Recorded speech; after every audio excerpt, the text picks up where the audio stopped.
special presentation on TNN, the Nashville Network.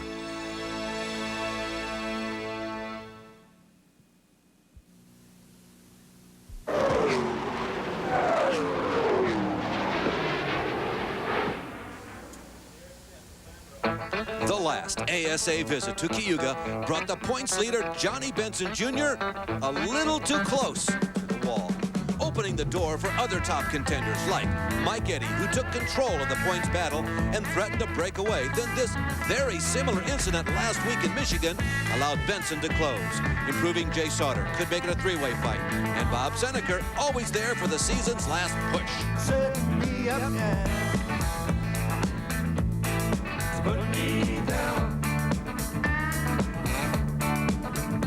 You better give it up, give it up, give it up. Put your mess around.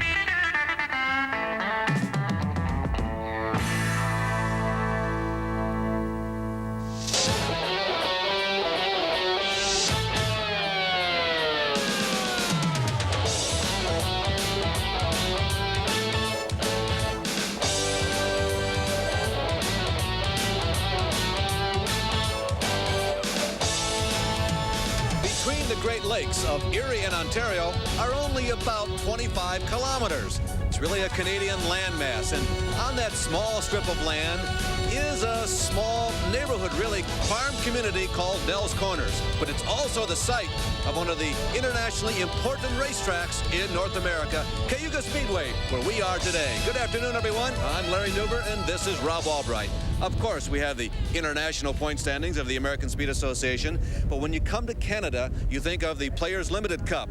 Now, right now, Bob Seneker leads it, but that's not the whole story. It certainly isn't. A points battle within a points battle. Gary St. Amant, Tim Steele, and Jeff Neal, all in the top five, all with a shot at the $25,000 to be awarded to the Players Limited champion. It really does give people like St. Amant, who won here, and Tim Steele sort of second breath because they're out of it for the ASA overall points. Now, how about this is only a 5-race series, Rob. Do you think that's an advantage or a disadvantage?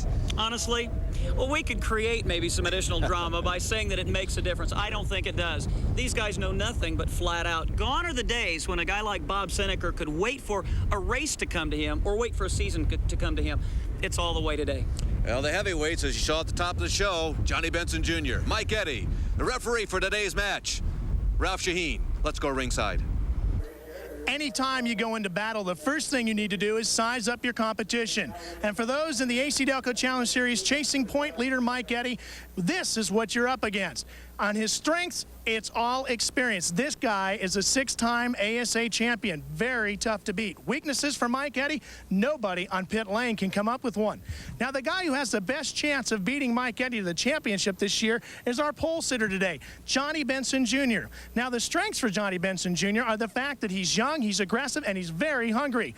Weaknesses might be how long can the luck hold out. John, if you got to beat experience, how do you do it? Well, there's two ways you can do it. You know, there's the easy way and there's a hard way. The easy way is to have the experienced people drop out. The hard way is, well, go out there and beat them. You know, be smooth on the track and have great pit stops. As these two warriors go into battle, that's what they're up against. Experience against a young, hungry, aggressive competitor as they get set to engage in conflict. The crowd is excited. All the crews are in readiness. 300 laps to go here at Cayuga. The last two winners, Bob Seneker and Mike Eddy. The thunder has roared to life on pit road as you see the cars are pulling away. We're just moments away from the green flag today at Cayuga.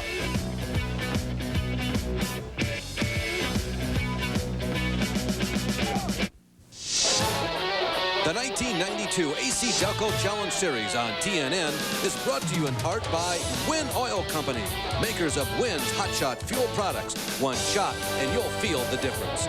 And by new Armor All Tire Foam. Just spray and walk away. And by Goodyear, #1 in tires. And by Kawasaki. Let the good times roll. I have a monumental announcement. This is an ASA weekend, and it's not raining. The sun is shining, just like back home in Florida. 70 degrees, 69% humidity is absolutely beautiful for the drivers. A bit windy for the spectators. And we don't think there's any chance, race fans, of anything wet today. Boy, I tell you, we were all holding our breath all weekend long because there was some rumor about that. This is basically a half-mile racetrack. You're looking at our two visiting NASCAR Winston Cup stars here. In number 53 is Harry Gant. On the outside is Hut Strickland. But the starting grid was dominated by Johnny Benson Jr. again. Fittingly on the front row, it's the high-dollar heavyweights gunning for win number 5 in the Port City Berger Chevrolet, Johnny Benson Jr. and Mike Eddy. He's the points leader and 6-time ASA national champion. For the 9th consecutive race, qualifying in the top 4 is Michigan's Tim Steele in his HS Dye and Engineering Pontiac. And on the outside is the steely one from Bangor, Wisconsin, Steve Holzhausen. He doesn't say much, but he's still the leading rookie. Todd Forbes was the surprising pole sitter just a month ago in Milwaukee in 07, the Noah Yoder Thunderbird. And he'll start alongside Jeff Neal. He dominated at I-70 back in June in the Splitfire Spark Plugs Pontiac. The 4th row on the inside, 2 wins, 4th in points, the sneaker, Bob Seneker in his Lane Automotive. It's a Ford. And on the outside is Tony Raines. This young driver has had 3 races in a row of bad luck. He hopes to turn it around today at Cayuga. Suffering undaunted through a sophomore slump in the Babcock Clutch Brake DR Racing Thunderbird is Tim Fedewa. And starting 10th today in quest of his first top 5 finish of the season, the Fel-Pro Pacejack's quartermaster Pontiac of driver Tom Jones. The 6th row, one of the most interesting in today's field. On the inside is vastly improved Tom Harrington out of Hendersonville, Tennessee. And on the outside, the man who won here the last time ASA visited was Gary St. Amant. Row number 7, 13th and 14th start, 81 Harold Fair on the inside and Glenn Allen Jr. on the outside. In 15th and 16th start, cars number 90 and 1, Kent Stauffer. Great race a week ago, and Jay Slaughter disappointed in qualifying. In 17th and 18th start position, Tony Roper, one of the rookies on the trail, alongside of another rookie, Ray Skillman. And in the 10th row, sharing that row, is Dennis Vogel and Dennis Lampman. Next, Leighton Reese out of the Twin Cities area, and Dean South. Then Bruce Lee, Joe Knott, Terry Winnie, David Anspaugh, John Freeman, Brad Loney, and we mentioned earlier that Hut Strickland, Harry Gant are in the field. We were anticipating a green flag that time around, but obviously the ASA officials scouted the field and said, hey, let's just be all set, ready to go, comfortable. This could be a very interesting start, Rob. Both Benson and Mike Eddy running together at the start of a race. They brought some interesting moments. There's the Harry Gant car of Scott Hansen. Hansen was up at the top of the heap in the point standings before he suffered that broken bone in his leg earlier this year. Mike Eddy and Kent Stauffer were both in that car yesterday in practice. And today's Players Limited 300 gets the green flag, and the race is underway. Side by side, rubbing fenders into corner number 1. Benson holds his own. He gets the advantage coming out of corner number 2, and it's Benson leading Mike Eddy down the backstretch, looking to lead the first lap here at Cayuga this afternoon.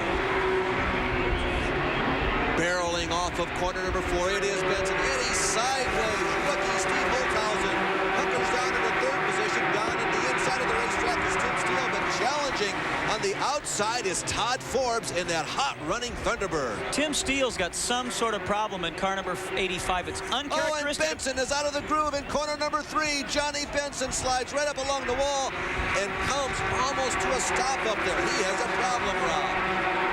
No indication as to what might have happened. Suddenly the car slowed up out of the groove. He's almost stopped. Now he's got it underway. Perhaps it jumped out of gear. The yellow is displayed, and what a strange set of circumstances. I started to say Tim Steele had a poor start. He had dropped back to 5th position. Very, very unusual first lap of this race. What a dramatic moment for John Benson Jr. He and Mike Eddy are just facing off, as you saw at the beginning of the show, and there's smoke coming out of Benson's car as he goes. Larry, something is wrong with the left front suspension of that race car. Look at the angle at which it's sitting. Something is broken, and I don't know what it might be, but he's got what appears to be a very, very serious problem on car number 21. Highly unusual to have that happen at the start of a race and no contact. And he doesn't look like that he is going to have an opportunity to effect repairs before the field comes around. Ralph is down there. Ralph. Well, Larry, you know, at the beginning of the show, we talked about how long can Johnny Benson Jr.'s luck hold out. and that might be the thing that either makes him or breaks him in the chase for this championship. And you can see that left front tire is completely, now that they get the car up in the air, it straightens itself back out. But they're going over the wall. They're going to change that tire and go to work on some of the front suspension pieces. Looks like possibly an A-arm is broken inside there. That wheel comes off, and they're going to get inside and take a look at the suspension pieces and try to get this car replaced. It looks like it is the lower A-arm that is the problem on car number 21. As soon as we get a chance to get a word with the crew, we will do so. Boy, you can never prepare enough. Certainly, that is one of the most well-prepared cars, or it has been all season long. Now, here's Johnny on that lap number 1, Rob. Well, you can see him going down into turn number 3. He's in the groove, and now he's heading toward the wall, and he's got to be thinking deja vu from the last time that he was here and wondering what in the world has happened to my race car. Boy, what a devastating moment. Now, he came into today's race just 24 points behind Mike Eddy. He just went down the 2nd lap, and the way that car is jacked up into the air, a little higher than they normally do, I have a feeling he's in there for a long period of time, and he's going to start this race at a huge deficit, perhaps as many as 4 laps down. Well, fortunately for John, it was the left front, Larry, rather than the right front. Had it been that right front wheel that he'd had that problem on, right now we'd have a lengthy delay to clean up a battered race car against the turn 3 wall. 28-year-old John Benson Jr. sits hiked into the air on jack stands in the pits as the race goes back to green. He drops down his 3rd lap, and what a crushing blow to his hopes to become the 1992 American Speed Association champ. As the field files past into turn number 3, you could just see at the top of the screen the blue and yellow car number 7 of Gary St. Amant, who's come from 12th to 7th in the first couple of laps of this race. And here are the 2 drivers that tangled at the start of the race at Flint, Michigan, just 1 week ago. The rookie Steve Holtzhausen got in a little bit hot, tagged the back end of Mike Eddy's car, and it doesn't look like, Larry, though, that's changed his aggressiveness 1 iota. No, we called him Steely at the top of the show, and he certainly is. Meanwhile, Ralph can give us an update on the Benson situation. Well, Larry, you can see right here, this is the piece that broke on Johnny Benson Jr.'s car. As my cameraman Brad pans down here, you'll get an idea of what we've got here. This is the lower arm section on the car, and the inner heim in here is what broke. So they've got to replace this piece right here for Johnny Benson before he can return. It's a very unusual part, Larry, to break without contact. Very unusual. Particularly in the first lap of the race, and they didn't necessarily beat these cars to death in practice and qualifying. As a matter of fact, the crews were relatively conservative. I was watching that very carefully the last couple of days. Steve Holtzhausen pressuring or trying to put some heat on Mike Eddy as Eddy begins to pull away. And, you know, it was Benson at the top of the show that said you can win it the easy way when your competitor falls out. Well, I'm sure he didn't anticipate being on the sidelines himself. There's a fight for 10th position. There's also one for 12th, 13th, and 14th. That's on your screen right now. Tom Jones in the number 0 car, the 0 Hero 12. Harold Fair is in 13th, and Jay Sauter, after that disappointing qualifying run, unofficially 14th right now. He started back in the 16th position. You can see the car is working well. He's really moving in behind Mike Eddy and also the 0 of Tom Jones, who's right there to challenge Glenn Allen Jr. 66. Right in front of him is the yellow car number 55 of Tim Fedewa. That's his best qualifying effort of the season, and he's off to a good start of this race. Again, that's 10th through 15th, and Fedewa and Glenn Allen in the double-digit of cars, 55 and 66. They have been trading positions all race long. They've traded positions about 3 times by my count already. Tim Fedewa has had a horrendous start to the 1992 campaign. He was the 91 ASA Rookie of the Year. Entered this season with great expectations, but they've had all kinds of mechanical problems. They'll go to a new engine program beginning with the next ASA race, but boy, they sure may be finishing strong with this particular program. Right now, the man really struggling with race setup is Glenn Allen Jr. there in the track auto number 66 Pontiac. You can see him on the outside of the racetrack, and I don't believe he's running there because he prefers to be there. It just won't stay down on the bottom. And at this racetrack, because of the banking in the distance and the width of the corners, those factors always combined, you got to be able to stick right on the bottom. You can see Glenn is fighting for all he's worth to try and keep that car glued as low as he can, but he can't. The car's obviously pushing, and it could be an indication of one of two things: an improper chassis setup or a tire that is losing air pressure. If it's the chassis itself, should we run a lengthy stretch under green, it may come back to him. It'll loosen up, and he may in fact get stronger if we run a lot of laps under green flag conditions. But the odds are at this point that it is probably a tire, because usually they don't miss by this much setup beginning of the race. Well, maybe Ralph can straighten you or me out. Let's go, Ralph. Well, this is Glenn Allen Sr., crew chief for Little Glenn. What's the story with the car? He said that he thinks he's got a flat tire. We've been plagued with flat tires. We're going to change on the first stop. He said he can't get off the corner at all. The car keeps running right towards the wall, so we're going to change the tire on the first yellow. Precarious moments for Glenn Allen Jr. Jay Sauter beginning to pick up positions in the KC Motorsports Chevrolet car number 1. Again, he qualified poorly here this weekend, but he's moving up. Jay has a chance, perhaps, if John Benson's trip to the pits persists for a lengthy period of time. Jay could conceivably move into second in the overall point standings before the afternoon is out. All right, it's Mike Eddy. Just to give you a brief recap of the people up front. Eddy leads. Holtzhausen is in second. Third right now is Todd Forbes. Fourth is the number 85 car of Tim Steele. Fifth is Jeff Neal, car number 5. Sixth is Tony Raines. Seventh, car number 7, Gary St. Amant. Bob Seneca is 8th. Tom Harrington is 9th. Tim Fedua is 10th. And Harold Fair is 11th. Continuing to run, Jay Sauter is 12th. And Tom Jones is 13th. Well, as the 66 of Glenn Allen Jr. keeps sliding backwards, a car handling apparently about the same way is Harry Gant's car number 53. Maybe he's just feeling it out. I'm sure he's in communication radio-wise with the crew. They'll want to keep him out on the racetrack during this period of green. And we've got a car against the wall in turn number 2, Dennis Lampman. And that is exactly what Glenn Allen Jr. and I believe Harry Gant may have hoped for. Well, they never like to see one of their fellow competitors spend some money. And we have a spin in corner number 1 also.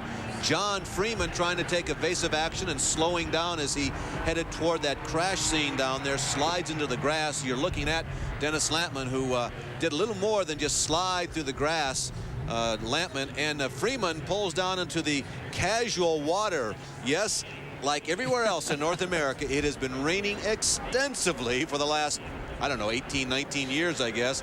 And John pulled into what appeared to be grass, and it was water. Casual water? What do you think, this is a golf course? I couldn't think of a more polite word for that, because I'm sure that was a big surprise to John. That is really unfortunate, because that's not something you can really plan on or tell what's going on. All right, we're under yellow here at Cayuga. We're expecting a couple of prime competitors making pit stops, and we'll be back.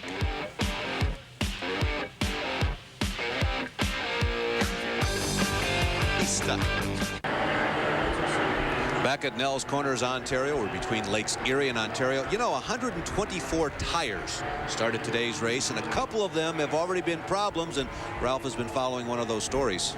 Well, Larry, here's the situation. These are the 2 tires that came off of Glenn Allen Jr.'s car.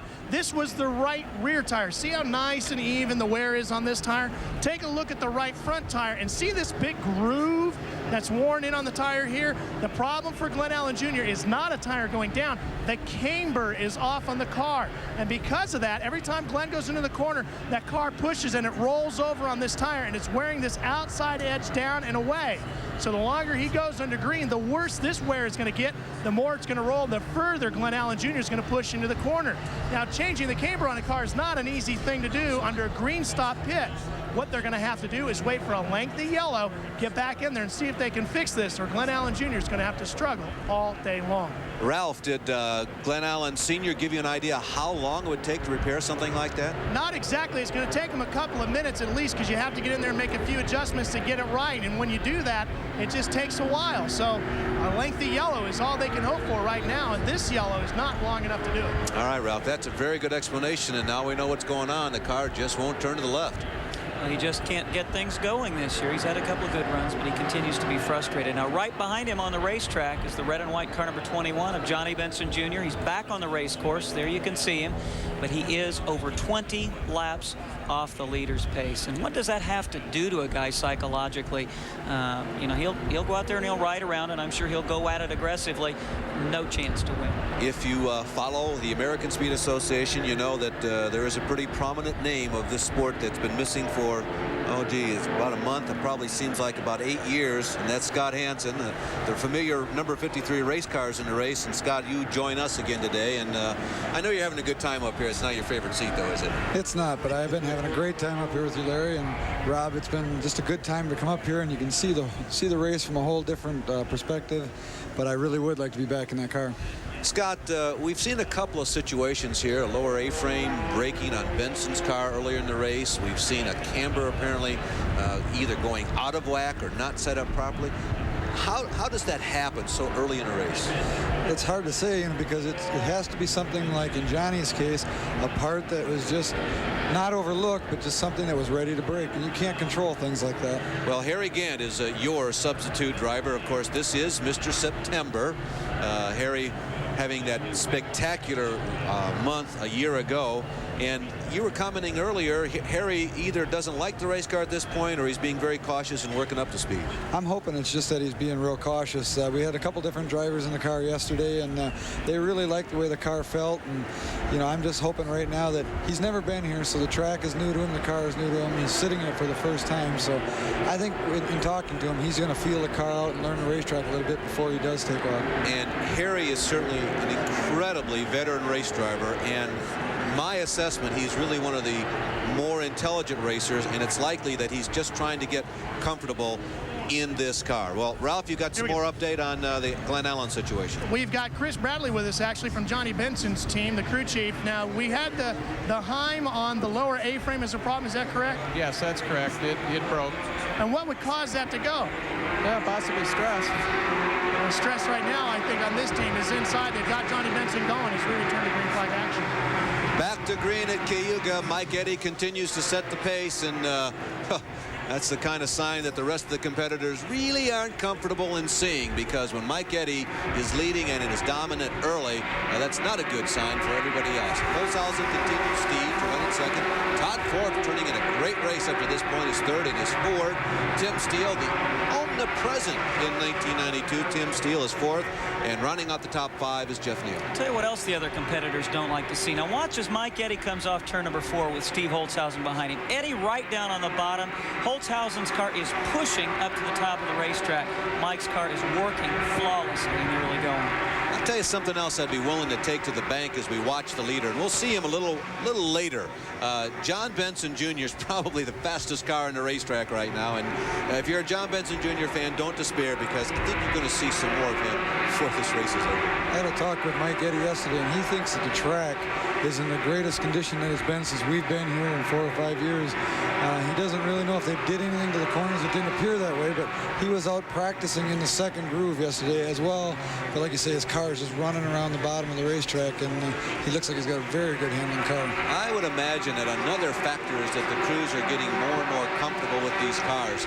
This is a tough racetrack. It's not tremendously wide. It's not tremendously high bank. The straightaways are long. The corners are sharp, particularly getting into them. You have to brake reasonably hard getting into 1 and 3. And if Eddy is comfortable in, say, 2.5 lanes, whew, he could be in trouble. Yeah, that's a factor. Big factor with Mike. One thing about Cayuga, we've only been running on the bottom side of this racetrack for the last couple of years. If you do get up out of that second groove a little bit, there's not a lot of racetrack there, so you just have to play it by ear. Steve Holzhausen is really holding up traffic in car number 78 as we now look at the battle for 5th position between Jeff Neal in car number 5 and Tony Raines having one of his strongest runs of the season.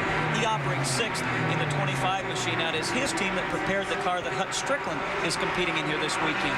Yeah, there's Tony Raines really doing battle with Jeff Neal. Jeff Neal in that split-fire Pontiac has been somebody who's been running up near the front all year long. Tony has not had quite the consistent season that Neal has. Matter of fact, the last 3 races has really tapered off. He'd like to turn that around today. Up till this weekend, Tony has had an unusual sounding engine in car number 25. Well, it now sounds like the rest of them, and I asked him what they changed. He said they put different heads on the car for this weekend, and he said it doesn't feel any stronger, but it would appear to be significantly stronger. Scott, when you change heads, what does it do? Well, it can change the whole performance of an engine. Cylinder heads is where they're getting all the horsepower out of these engines right now. And looking at Tony's car, the engine doesn't seem to be much superior, but like Mike's, the car is running right around the bottom of the racetrack. He's got a much quicker car than Jeff right now. If he could get by him, I believe he could run right up to that lead pack of cars. Well, you can see Tony's car is working well on the bottom. Jeff's is not, at least at this point. You can see it is pushing the way Holtzhausen's car was pushing, the way Glenn Allen's was. And you cannot make a car work when it's pushing on a relatively flat track like this. In the quest for the Players Limited Cup, Jeff Neal is currently ranked 5th as his car number as he is running in this race. So 5s are wild for Jeff Neal today here in Canada. Jeff Neal 5th in Players points. We mentioned earlier that in the top 5 also are Tim Steele, Mike Eddy, race leader, Gary St. Amant, and Bob Seneca. St. Amant, by the way, we were complimenting him early at the race. He made that big jump from 12th to 7th. He's parked there. He leads a pack of cars that includes Bob Seneca and a whole host of others. There he is, as a matter of fact. And Gary is falling back. He was running very well, came from 12th to 7th at the start of this race, and now he's falling a little off the pace as that battle persists between 5th and 6th position. These two guys really haven't raced side by side much this year. Jeff Neal is one of the most improved drivers in this racing season. He shows patience and restraint that we've never seen from him in the past. And that was certainly in evidence at I-70 Speedway earlier this year, where he appeared to be cruising to victory before having the engine fail. But Tony Raines, despite all those compliments that Rob Albright just gave Jeff, Tony ate him up. I think you'll see Tony drive away from Jeff right now, because I think Jeff was doing a little defensive driving there when he was ahead of Tony. But Tony's car appears to be working real good, and looks like they might have found a pretty good setup for the track. Already a 5-car length advantage. Raines, and you can see now how far those two have fallen off of those 3 cars battling for that 2nd, 3rd, 4th, and 5th positions. Don't you think, really, Larry, that if 3rd and 4th were reversed, Todd Forbes is always a little more patient than is Tim Steele behind him. If Steele was putting the heat on Holtzhausen, he'd be moved over. Oh, trouble in the corner number 1. That is Dean South, who is this afternoon's substitute driver for the injured Mac McClellan. Dean, you see up along the wall there, entering corner number 3 in the Winds Extend Lumina. Dean South, who was among a number of drivers that were mentioned this week as drivers for Mac, as he continues to attempt recovery in an Indianapolis hospital. Mac, as many of you know, was very seriously injured in an open wheel crash 2 weeks ago, Saturday Night Thunder. And in all likelihood, Mac's season is over because of those serious injuries, but he is showing daily improvement. And matter of fact, the last 3 days were very important ones for Mac McClellan, because I felt that he probably came the furthest in terms of his physical condition since the accident. Not surprisingly, Jeff Neal is on pit road and Ralph is there. Rob, they're changing tires on the right side. They were pushing a little bit in the corners, as you were mentioning, and so they brought him in. They're going to change the right side tires, and hopefully that'll take the handling of the number 5 around to where Jeff Neal wants it. So Jeff Neal is away, and even though he loses a great deal of track space, it still is early in this race. If the car's running, he will have a chance to make it up. Mike Eddy continues to lead. Steve Holtzhausen will have a chance now.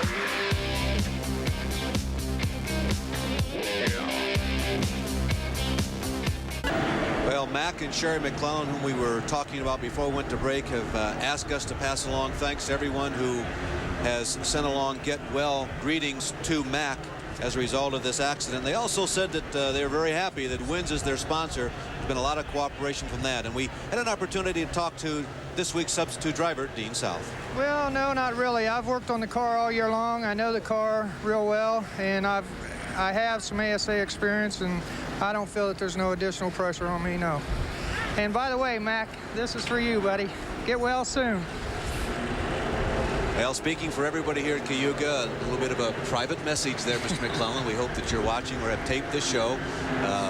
Mac, by the way, is scheduled to go home within the week, so that's the best news we've heard in a long time.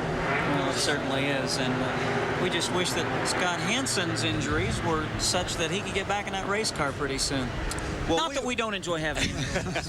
we were all speculating here in the booth about Holzhausen. We thought that Steve perhaps would pit under this yellow flag, and our intrepid reporter in the pits, Ralph, has gone down and sniffed around. What'd you find out there, Mr. Reporter? Well, they have a unique way of looking at things over here with the Baker Racing entry car number 78. The car is a little bit loose. As you said, it isn't handling properly.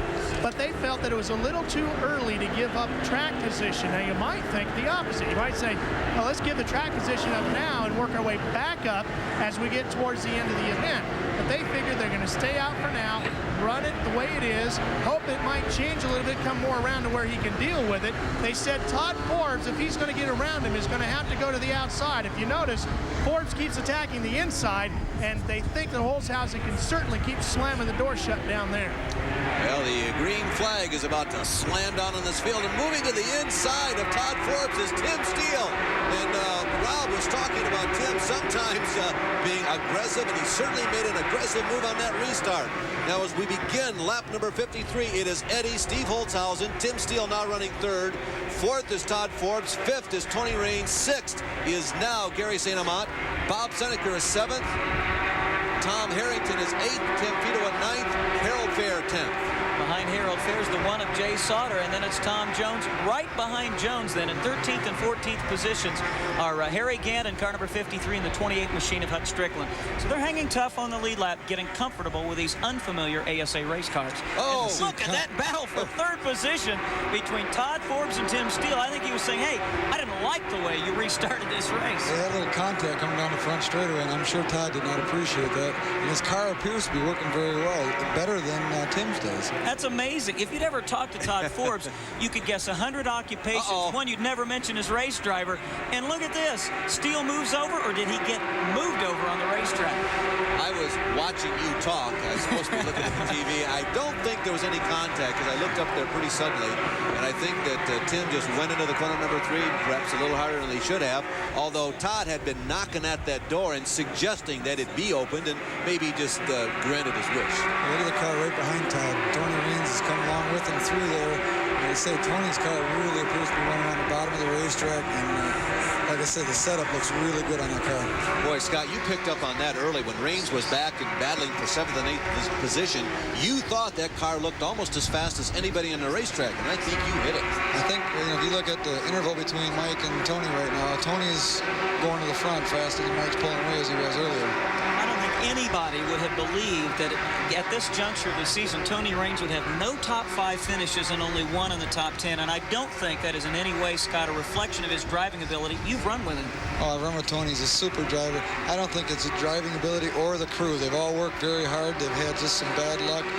There's just a lot of teams out here. Glenn Allen is another driver he's just not having any success this year, and he's just a super driver.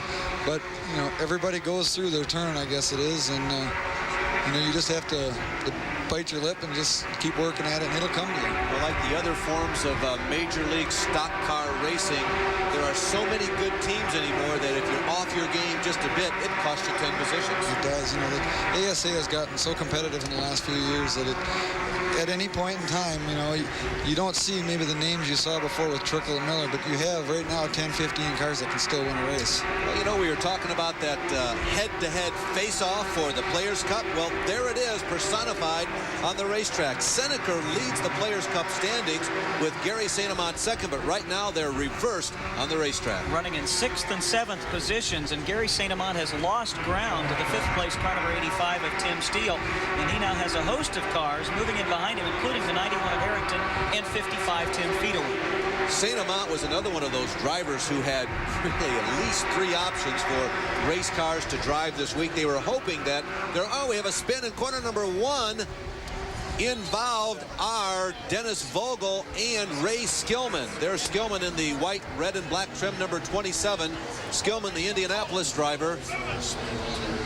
was the first one to spin going into corner number 1. There you see the 04. That's the opposite end of the racetrack. That's exactly what I was going to say. Bruce Lee making his first ASA start, spinning down in turn number 3. It was a very unusual incident. There's the number 51 of Dennis Vogel, who has been only a part-time racer this season.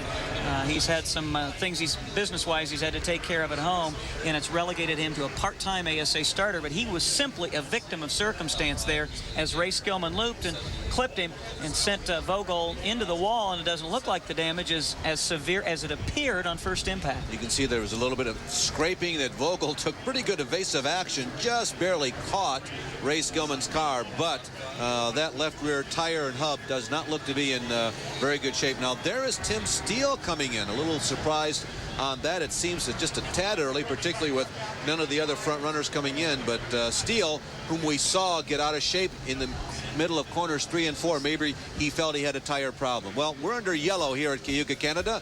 We're just in that little piece of land, you know, that separates the Great Lakes, and we're having a great race here today at Cayuga.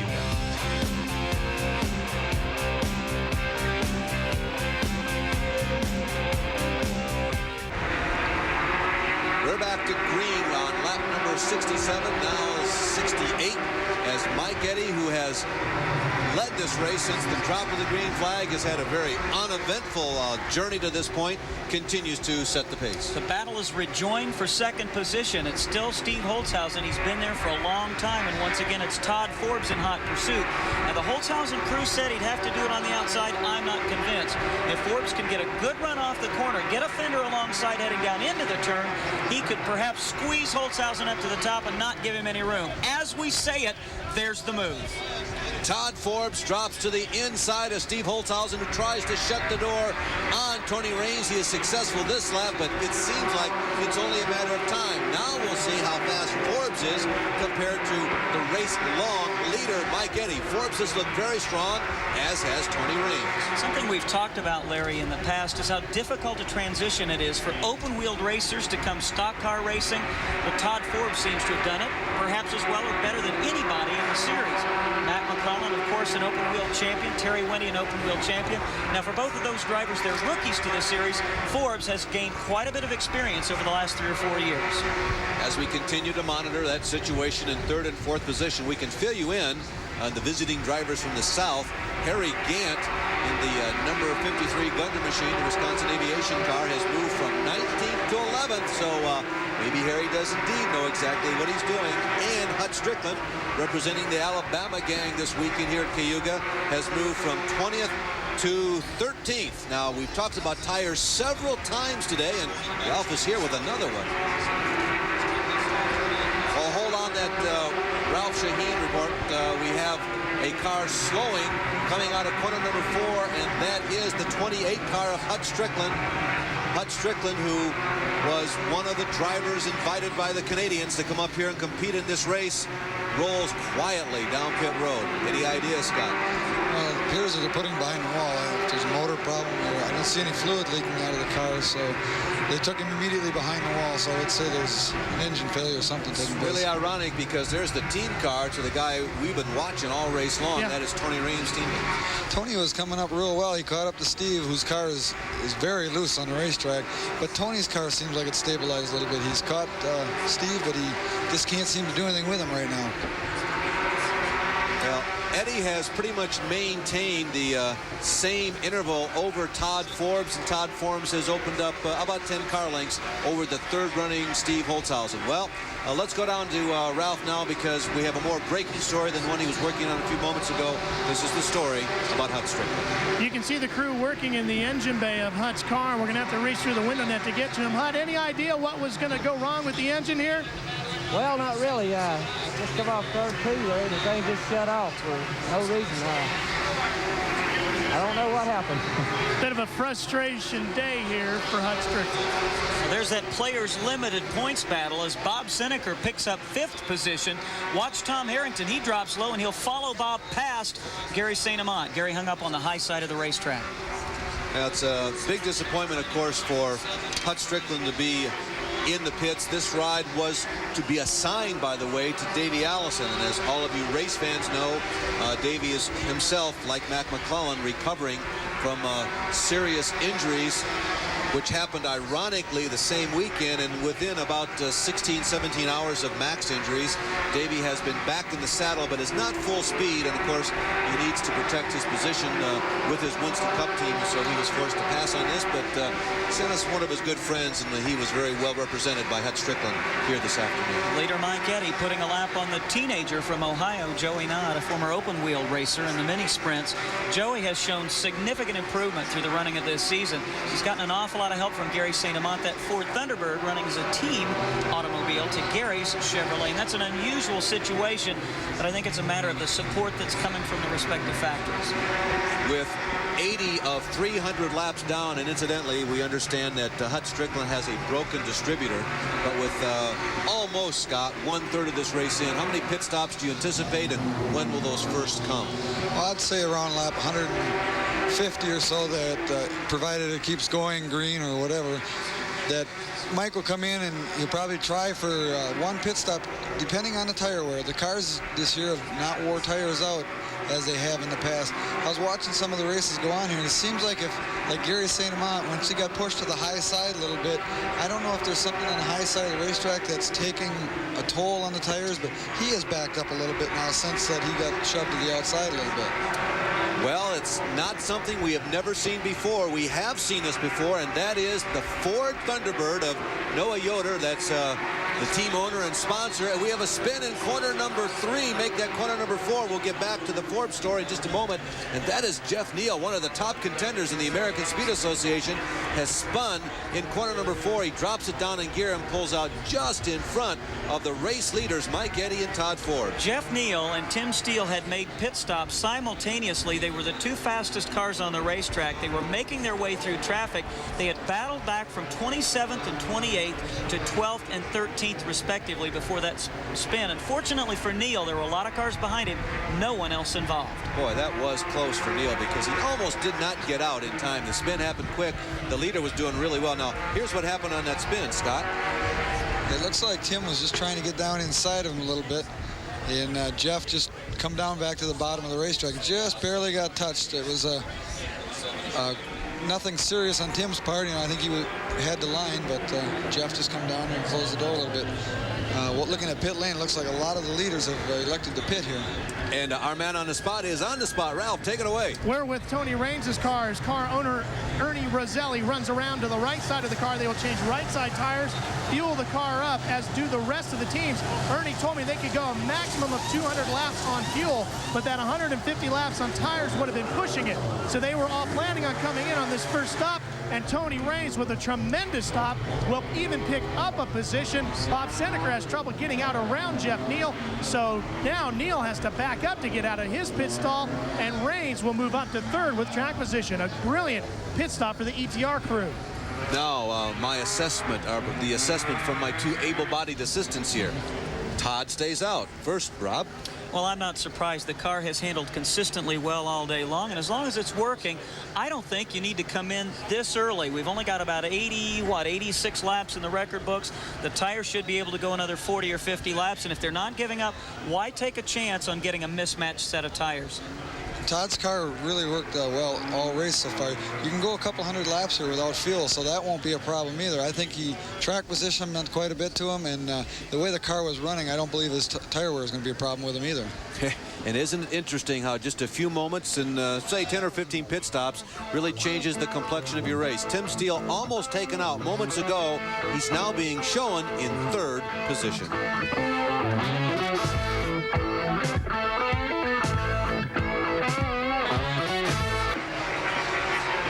Well, motor racing is certainly a gamble, and the team that has walked up to the craps table and threw the dice right now is the Noah Yoder Thunderbird 07 with Todd Forbes behind the wheel. They chose to stay out during that last yellow because I guess they thought everything was perfect, Ralph. Well, Tom Lucas is the crew chief that made the call. Tom, you decided to gamble. Are you a little worried about your bet? Yeah, Ralph, we had to gamble this time because we don't have no clutch, so we're only going to try to pit once and make it good. Well, how long can you go before you need to pit? Are you going to wait for a yellow flag then so you can help push them out of the pit? Yeah, we'll wait for a yellow flag and hope for the best. How long can you go, do you think? I figure we can go to about lap 185. We'll just have to wait and see if they can pull off this gamble here, Larry. Well, Ralph, earlier we have a spin in corner number 2. Ray Skillman was the antagonist in this particular one, spinning right in front of Glenn Allen Jr., by the way, although Glenn seemed to slip through.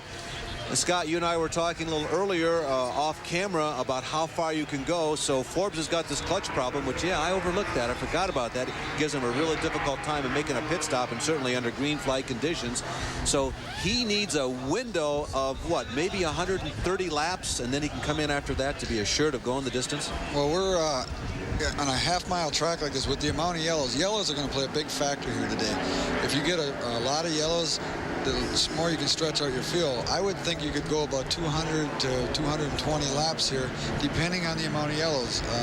Right now, I don't think he can. We were talking about Tim Steele. I don't think he can go the distance. I think he pitted a little bit early. Todd's situation will be, without a clutch, what do you do? You know, do you want the track position, or how do you go about it? Do you wait till the rest of the leaders come in? The brain trust, not computer assisted in this case, is right now trying to figure out what to do. What would you call? I think I'd keep him out on the racetrack since he's now going by the start-finish line. At least one more lap. And now we're going to take a look at Ray Skillman's spin coming off turn number 2 on the far right-hand side of the screen. Watch Who's for that going Glenn by Allen on the Jr. high side? There's a black car there. That's Jeff Neal. He just gets by. Now watch Allen. He goes to the high side. Here comes Leighton Reese to the bottom side of the racetrack, splitting the uprights. 3 points. Yes, sir. 3 points. Hamilton Tiger Cats in the area here. This is a pretty good football community, as a matter of fact. Hamilton is not one of the super large cities in North America, but has a good size, and of course it's always fighting for notoriety against its big brother just around the lake by about 70 or 80K, and that is Toronto. It's one of the international cities in North America, but Hamilton is a very nice community, and they're very proud of their football team and all their sports here. Well, Scott, we appreciate it very much having you and your insights again as you look at this field so far. You've seen Forbes look very strong. Tony, of course, you have Eddie. You can never count out Seneca. We haven't even talked about him, but somehow he's always up there at the end of the race. Do you have a feeling for anybody in what you've seen so far? Who's going to be the man to beat? Well, right now, like I say, Tony Arenas' car really, really looks good. I'd like to see Tony and the whole crew have a great finish here today and maybe win their first race, but Mike looks very tough. You know, when he gets back to the beginning of the show with the experience. I just hope that they all have a good day out here, and it creates to be a good race. Again, we appreciate your help. You bet. Thanks for having me here. Getting moving back into third position. That red car that you saw him pass, that's the 33 machine of Brad Loney, the surprise of the season, the rookie driver, currently 10th overall in the point standings. Eddie now begins to put the moves on the 85 machine of Tim Steele. Remember, Mike with the freshest tires of all on the right side of that race car. Here were the cars. We'll try and run down this entire list for you unless something happens on the racetrack. We'll monitor the situation very carefully. There is Eddie moving in on Steele. Of course, Forbes, Steele, and Eddie were among the cars on the lead lap. And as I start this, we are interrupted by Mr. Freed. Greg Freed spins up in turn number 3. Had problems at the start of the race. We understood it was a transmission or rear end problem of some sort. And you may have remembered an incident if you were with us at I-70 Speedway in Odessa. Larry, you and I were very quick to point the finger at Greg Freed for some problems that precipitated a big accident.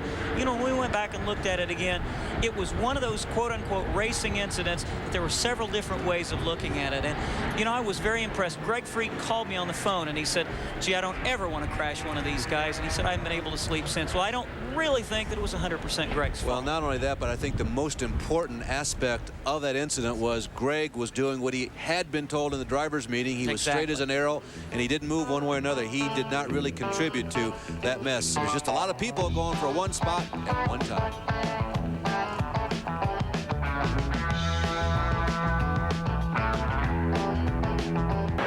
Well, Nelles Corners, Ontario. And by the way, if you are an American, the name of this racetrack probably is blurted out as Cayuga.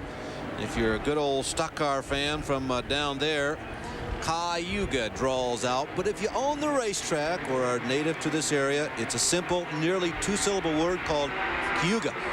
This place should be nicknamed the Key because that's how it's said here, Cayuga.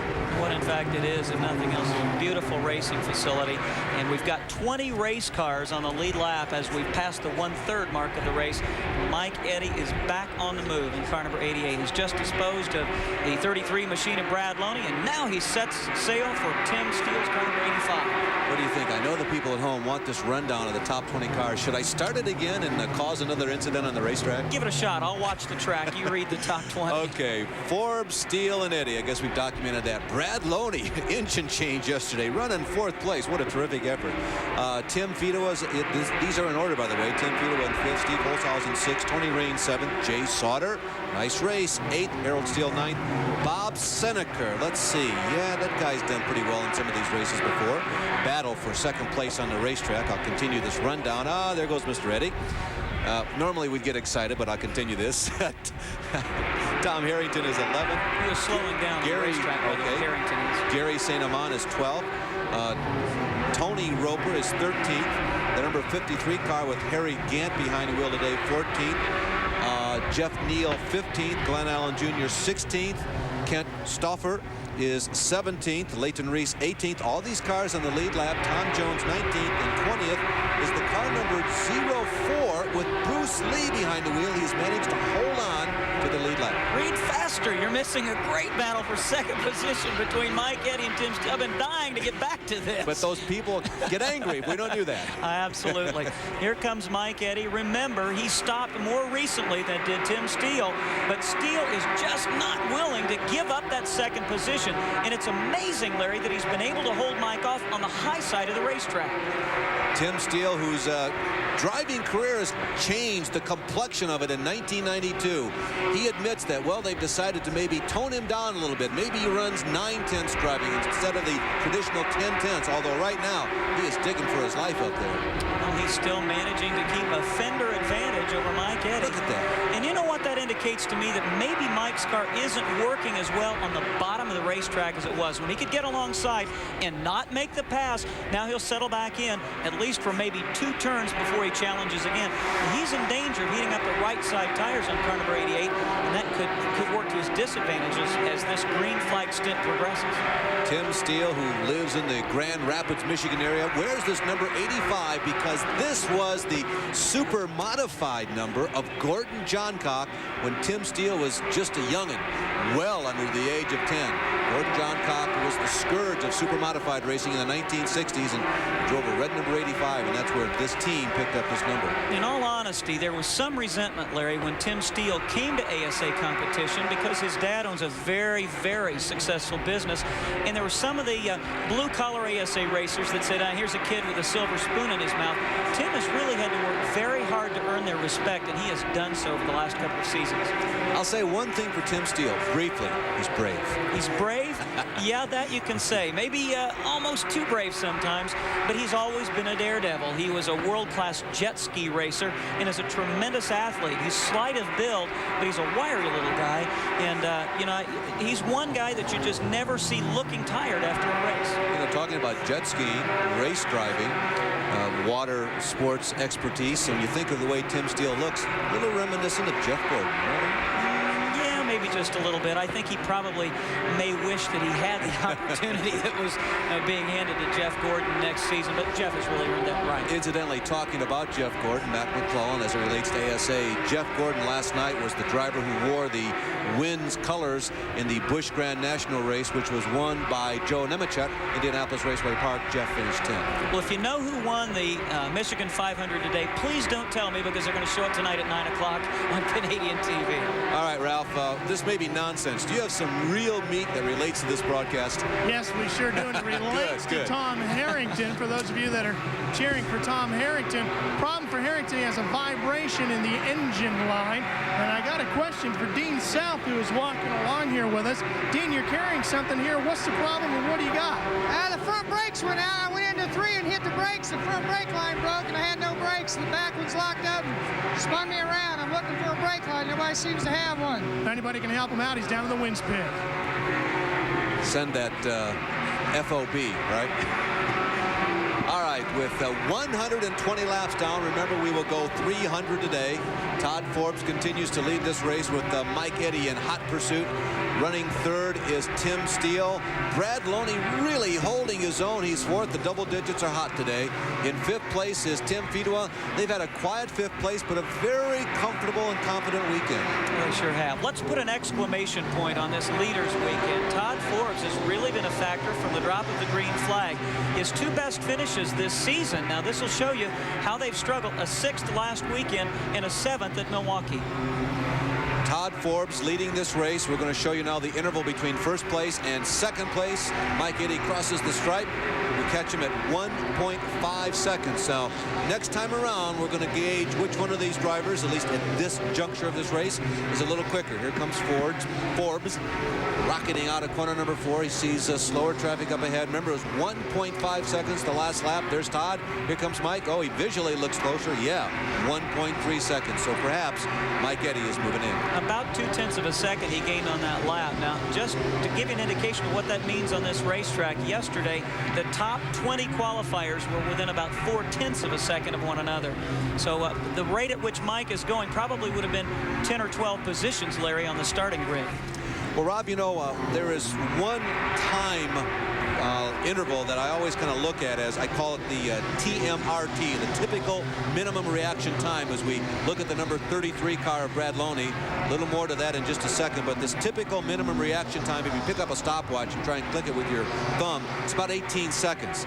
And the first 16 cars were within 0.18 of a second, and that is about as fast as the typical person can start and stop a stopwatch. It shows you how close this field is. Brad Loney continues to run in the 4th position in that CR Asphalt Country Hearth Breads car number 33, a national sponsor and a local sponsor.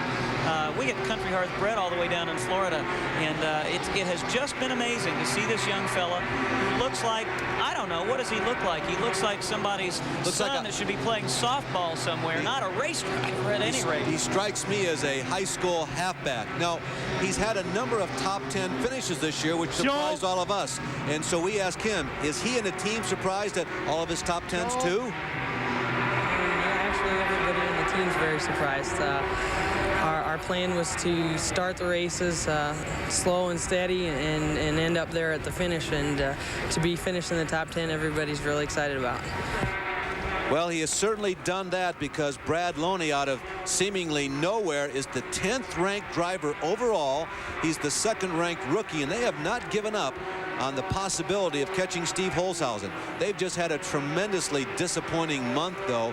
In the last 6 races, they've lost something like 4 engines, including one yesterday between practice and qualifying. He had to start way out back because they did not have a chance to time trial. You can see how Mike Eddy continues to close on the leader, Todd Forbes. Those 2 black cars, the Ford and the Pontiac. Jeff Neal had a real problem coming by the main stretch. I think Ralph has made his way to Jeff's pit. Well, Rob, they pulled the number 5 behind the wall, and Jeff, you're sitting in here dejected, of course. What seems to be the problem? They're going underneath the rear end. Well, the split-fire Pontiac was working pretty good. We're coming back through the pack and going down the backstretch. Something let loose in the rear end, broke a set of spur gears or a transmission. But it's a shame because the car was working pretty good. Well, they'll go to work on the number 5. You can see the crew with Chip Caputo, the crew chief, underneath the car, and they are looking, along with Nick Vitt, car owner, trying to find the problem, see if they can get it fixed and get Jeff Neal back out for points. Larry, I'm not a poker player, but if I was, a guy I'd like to play with is Jeff Neal, because he always shows his emotion. I mean, you could just see the disappointment in his face, a la Kansas City a couple of months ago. Jeff Neal's best career finish continues to be the 3rd that he racked up in 1988, but up front, things are heating up. Mr. Eddy has moved in on Mr. Forbes. And we've got a spin right in front of the leaders, and Todd Forbes almost is squeezed up into the wall by Leighton Reese, I think that was, who was trying to keep from going a lap down as he went around Ray Skillman, who was spun for the 2nd time this afternoon. Ray Skillman is the Indianapolis auto dealer who actually logged quite a number of miles on the short track, the late model circuit in the Midwest before moving up to ASA. He has a tremendous shop just out back behind his car dealership in suburban Indianapolis, the Greenwood area. I've been in the shop, Rob, and it is one of the finest. It may well tie for the finest ASA shop on the circuit. Without a doubt. Ray's a great guy, but it really doesn't help him, Larry, that he has such an intense involvement with his dealerships. You know, if he had some guy to run it for him, but he's a very hands-on kind of person, and hands-on at work means that he's got an uphill battle when he goes to the racetrack. His best finishes so far in 1992 have been a pair of 16th places, but we'll pause.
Marshall-like combat going on up front. That is Bruce Lee in the metallic blue, number 04. Not the same Bruce Lee of Hollywood fame, but one of the new entrants on the American Speed Association scene. He's been a long-time late model driver in the upper Midwest, and Tim Fedua just had to work pretty hard to get around Bruce. Now, that blue car is Tom Harrington that we have been calling, running among the top drivers all day long. He did lose a lap. Now, there's one other comment we'd like to make as Harrington fights to get back his lap.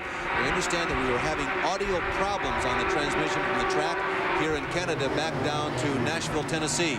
Hopefully you're now getting the signal loud and clear in your home, but we apologize for any inconvenience there. Look at Tom Harrington working on Tim Fedua. Tim elected not to come on pit road. He has not yet made a stop. There's Tim Steele. It's the Tims going for the top position. Steele down low, Fedua up high. It's the Pontiac and the Ford Thunderbird. Who's going to have the advantage? Fedua fights, but he'll not be able to fend off Steele. He does, however, somehow manage to keep Mike Eddy behind him. Boy, Tim Fedua has given Henry, that's the Ford, quite a run today. And look at the strength move he is showing. He saw Eddie's nose up there. He said, nope, I'm not giving it to you. You got to take it from me. This will get really good. Talk about a couple of athletes running now up at the front of the field. Tom Harrington, a former professional football player. Tim Steele's a good athlete as well. And now they'll try to use their cars for combat, as Steele will definitely want to put Harrington a lap down. And look at Mike Eddy having all kinds of trouble getting by Tim Fedua. That, Larry, is a big surprise. And running in fourth right now is Jay Sutter. Bob Seneca. How about that? He is fifth. In sixth place is Tony Raines. He could be fast. Remember, Steve Holzhausen is seventh. Eighth, can it be Harry Gant? We'll check on that to see if he's on the same lap as the leaders. Ninth is Gary St. Amant, and 10th is Brad Loney. Rounding out the top 15, Tom Jones occupies 11th. Harold Fair is 12th in car number 81. 13th is Todd Forbes after that push restart. And 14th is Tony Roper in car number 10, having a great run. Well, we were monitoring that pit stop. They were totally preoccupied with getting that car restarted. Ralph, I understand there may be another problem. You're exactly right, Larry. They were very worried about pushing the car back out for Todd Forbes, and in doing so, forgot a problem. Gas. They got one can in. They needed to get both cans in. The gas man turned around to get the second can. It wasn't there, and they were getting set to push Todd Forbes out. They figure they're probably 5 gallons shy of being able to go all the way. So Todd Forbes is going to have to pit once more for a little more of petrol. Wow, what a huge disappointment. It's just those little things in racing. You have to make so many decisions in such a short period of time. When there's a major problem, Rob, that's occupying your mind, that happens. Battle for the lead. Mike Eddy low, Tim Steele up high. Tom Harrington says, fight it out, guys, and maybe I can hang on to the tail end of the lead lap. And Harry Gant is, in fact, in the 8th position in Scott Hansen's ride, car number 53. And there goes Eddy to the low side, down the backstretch, right in front of them, the lapped automobile of John Freeman. Now, what's going to give? Ooh. Somebody's got to make a decision here. You know who it's going to be? That's Freeman. Well, John really saw what he was paying attention. He was watching what was going on. He just gingerly moved down to the bottom of the racetrack, and the three of them were by in a flash, weren't they? He was very alert. You really got to hand it credit to John Freeman for that move right there, allowing the leaders to get by. He was apparently watching his rearview mirror. And here comes Mike Eddy, the new leader of the race, in car number 88, as he tries to put a lap on Tom Harrington. And that lap completes. It snuck up on us, lap 150, and that's the Wins Halfway Challenge. The winner of this week's Wins Hotshot Halfway Challenge is Mike Eddy.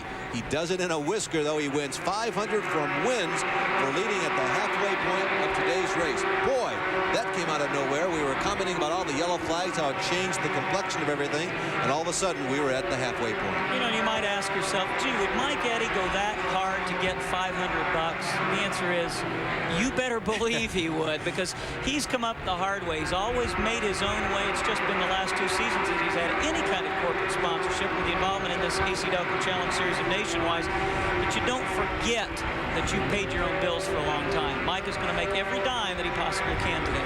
And in ASA racing, many of these teams, well, the proprietor of the teams are the drivers themselves, and this is their job. This is how they make their living. So $500, that's 2 or 3 electric bills in the summertime when the air conditioning is on. Larry, we've been busy watching that man right there, the 88 of Mike Eddy, and the car behind him, the 85 of Tim Steele. And while we did, we kind of missed something. Somebody has suddenly moved up into 3rd position. The car is blue, and the number is 84. Well, there he is, the Lane Automotive Thunderbird of Leroy Troop. And you just never count them out, do you? No, and a lot of our viewers nationally may not be familiar with the name Lane Automotive. It's been one of the fastest growing auto parts warehouses in the nation. And they have just grown from a little one-man, essentially, operation, a father and son type deal, where they now have a whole host of employees. And it's a very, very successful business up in Michigan and really throughout the region. Just a comment for everybody out in Azusa, California, and Dayton, Ohio, and Indianapolis, Indiana, Wins or McClellan Motorsports that might be watching. The car is back on the racetrack. The number 11 car with Dean South behind the wheel. Apparently he found a good Samaritan to help him. Mike Eddy, as we mentioned, was the leader of this race at the halfway point in the Nationwide Pontiac. At that point, there had been 5 lead changes among 5 drivers. 8 caution flags had waved over this field for a grand total of 49 laps. For most of the afternoon thus far, Mike Eddy has been the strongest. But, man, I'll tell you, Bob Seneker is really, really on the roll. Dean South had been against the wall earlier this afternoon. It looked like, as they towed that car on pit road, Larry, that the damage might have been too severe for him to continue, but he's back on the racetrack. And we are told with 3 brakes only, so motoring down around the bottom of the racetrack, it's unlikely that he'll be taking too many extra chances because he has only about 75% stopping power. Not only that, but it can cause the car to react in a funny way if he's forced to get on the brakes really hard. It couldn't precipitate a spin, so I think you'll see Dean being extremely cautious for the remainder of the day. All right, top 12 cars are on the lead lap. Eddy leads, running second on the screen right now. Tim Steele, you can see him in the HS Dine Engineering. Number 85, the Lane Automotive Thunderbird of Seneca is 3rd. Tim Fidewa in the DNR DeWitt Racing Thunderbird is also in 4th place. 5th place is Jay Sauter. 6th is Tony Rain. 7th is Steve Holtzhausen. 8th is Gary St. Amant. 9th is Todd Forbes, laboring with a no clutch in the car, trying to work his way through the field. Brad Loney is now back to 10th position, still having a strong race, still on the lead lap. 11th is Harold Fair, and 12th is Tony Roper. And there's a guy we haven't given too many calls to, but when you consider we're down to only 12 cars in the lead lap, and Tony is one of them, that's remarkable. Tony from Fair Grove, Missouri, a suburb of St. Louis. The car is owned by John Childs, if you're not familiar with that name. John fielded cars for Rusty Wallace and Kenny Wallace in the early days. Tony Roper is the son of Dean Roper, a very familiar name to those of us who go back a few years in Midwest stock car racing. Tony had a great run at I-70 Speedway, but that's a track that he has a lot of experience on. This is probably the 2nd best performance that we've seen from him in 1992. Tim Steele. The car number is 85. He is currently in 8th place in the season point standings. He also has a shot at those Players Limited Cup points. He came into today's race ranked 4th, so a strong finish here would hold him in pretty good standings for the remainder of the season. And incidentally, overall, had Tim entered every one of the races, he would be in 4th place if he could maintain the pace that he has set in the 9 races that he has entered. But the Players Limited Cup points, very important important to him and Gary St. Amant. When we look back at his performances in 1992, he's led an awful lot of races, but he has not won this year. He's been close. He didn't win last season. Everyone has expected him to win a lot of races in these 2 seasons because he beat Bob Seneca on the high bank half mile at Salem, Indiana in his rookie season as the youngest rookie ever to win an ASA event. Incidentally, one other driver that we have been informed that is also on the lead lap is the Track Auto Pontiac number 66 of Glenn Allen Jr. They probably have scored more pit stops than anybody else today.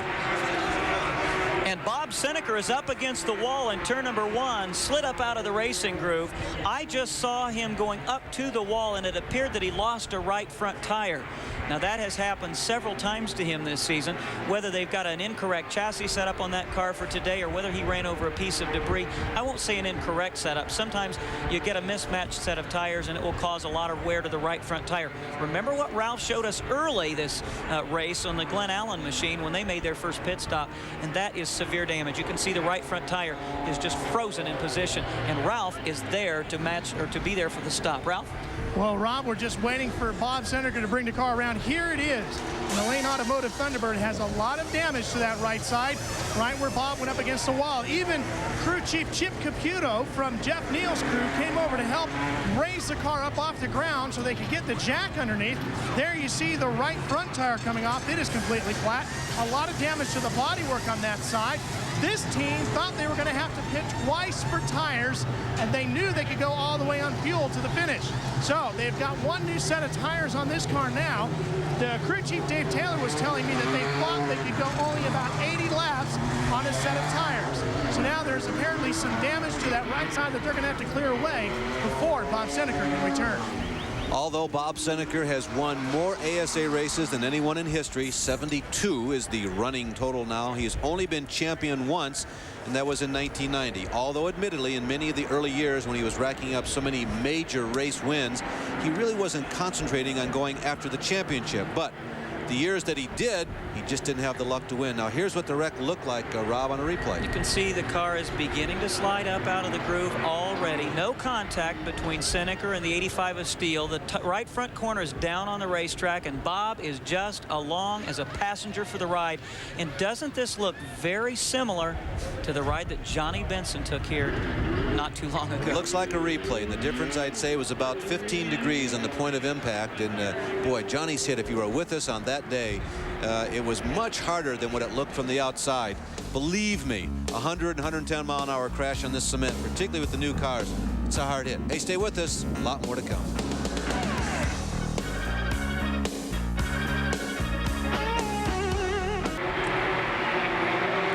If we go green the rest of the way, we may have seen our last pit stops among the race leaders, but it is unlikely the way things have been going this afternoon. No serious incidents here at Cayuga, but a lot of little things that have delayed the running of this race. Currently, the race leader is Tim Steele. He was among those who stayed out on the track during this last yellow flag session. Mike Eddy made a stop, but he appears to be, as he has been all race long, maybe the fastest car on the track. Still showing 13 cars on the lead lap. There's the second place car, number 7 of Gary St. Amant. Behind him is Todd Forbes in 07. Fourth is the rookie Brad Loney in 33. Fifth is car number 0. That's Tom Jones. Sixth is 10, Tony Roper. 7th, Mike Eddy. 8th, Jay Sauter. 9th is Tony Raines. Tim Fedor runs in the 10th position. 11th is Steve Holzhausen. 12th, Harold Fair. 13th, having just made a stop prior to the green being redisplayed, is Glenn Allen Jr. in car number 66, Larry. I didn't think they'd get him out there, and he's really got to hustle to not lose a lap. Glenn Allen Sr. heading that pit stop with the crew. They turned in a tremendous pit stop on that Track Auto Pontiac number 66 during the yellow flag. He stopped as the field went by the front straightaway. They changed both right side tires, and he still got out without losing a lap. He did. It was an amazing stop on a 5/8 mile racetrack. That's tough to do. How about this race being turned in by Loney and Roper? Well, the couple of rookies, one of the comments that I've heard from all of the veterans this season is they are amazed at just how quickly the rookies have learned the ropes, if you will, in ASA. These guys are coming usually from one racetrack or just a couple of tracks in their various locales. They're seeing all new places for the first time, and the veterans have been overwhelmed at, number 1, the courtesy they've shown, and number 2, the professionalism that they've displayed. good battle for that second position, 7 and 07. The only thing separating those two is a big white 0 on the black Ford, and Forbes is climbing all over the back of Gary St. Amont's blue and yellow machine. Well, as we watch this battle for second place, there's Todd Forbes. Remember, he's the man running without the clutch. He does not want to stop again. He may be low on fuel. A yellow could be his salvation, however. Gary Amont, who won the last time here with a run similar to this. He really stretched out his last pit stop, maybe hoping to do the same thing today. Now, Harry Gant, by the way, stopped during the last yellow flag. He was still sitting in the pits when the field went back to green. Surprised all of us, and Ralph has some information on that. Well, the problem for Harry Gant was he couldn't stop the car. You had some brake problems, Harry? Yeah, we blew the seal out of the left front. Car was just handling, running super. We just sort of lay him back because we had 300 laps, you know, to go, and we'd worked our way up real slow, and the crew had done a super job there. And we had that last restart, and it really felt like we really had it dialed in, but then all of a sudden I lost a brake. All I had was rear, and you couldn't slow up enough to do any good, so we had to pull it in. Too bad for Harry Gant. What a great guy. I had a chance to talk with him last year at Calgary, and he's just a prince of a human being. He had been involved in an accident early in the race. He was just there, you know, to entertain ASA racing fans. They got the car fixed. Back out he went, and what a guy. Gives it all he's got every time he goes out on the racetrack. And there is that battle for second, third, and fourth positions. And suddenly Mike Eddy has made his way past Todd Forbes, and now he closes on Gary St. Amont. Had to be a bit of a crushing moment for Todd Forbes. I'm sure they felt that they were in a position to win this race and thought they had a lot of the field covered, and all of a sudden here comes, shouldn't say all of a sudden, I guess, should I, Mike Eddy, as usual. Mike Eddy is making his way to the front. Now he'll work on the high side of Gary St. Amont. He's working really well. Now he makes the move to the inside, uses a very old racetrack maneuver, baits to the high, drops to the low. It's amazing. What is it, Larry? What is in that man's personality? He's won 6 championships. He's won a pile of races. But every time he straps on a helmet, it's like he's out there for the very first time. You know, I've thought about that question many times, and I think there are some very physical reasons and emotional reasons. And it's the drivers who are able to put all those reasons together the best. Their hand-eye coordination is very strong. Their peripheral vision is probably very good.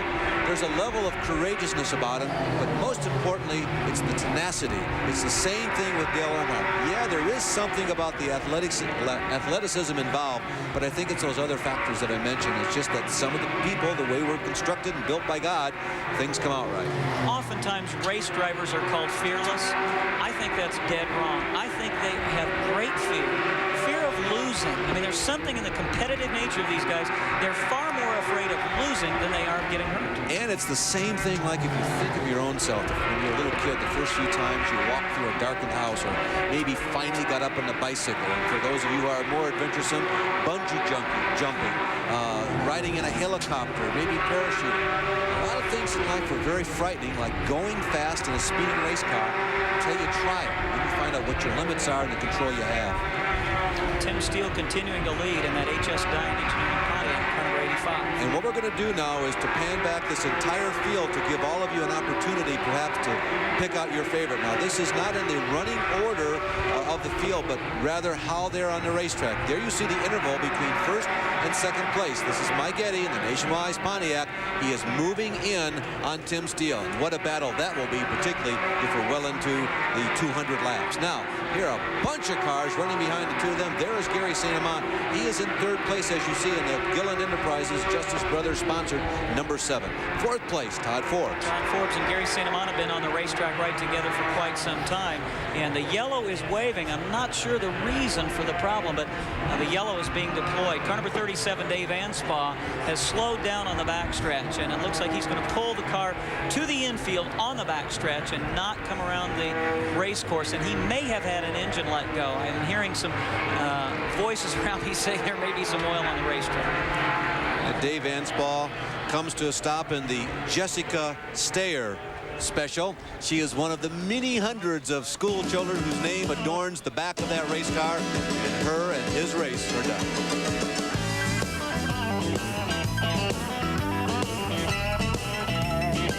screen right there, well inside the top 10. Brad Loney just got passed on the inside by Tony Raines as the green flag flew. Running in first is Tim Steele. Second is Mike Eddy. Third is Tony Raines. Just how fast is Tony Raines today?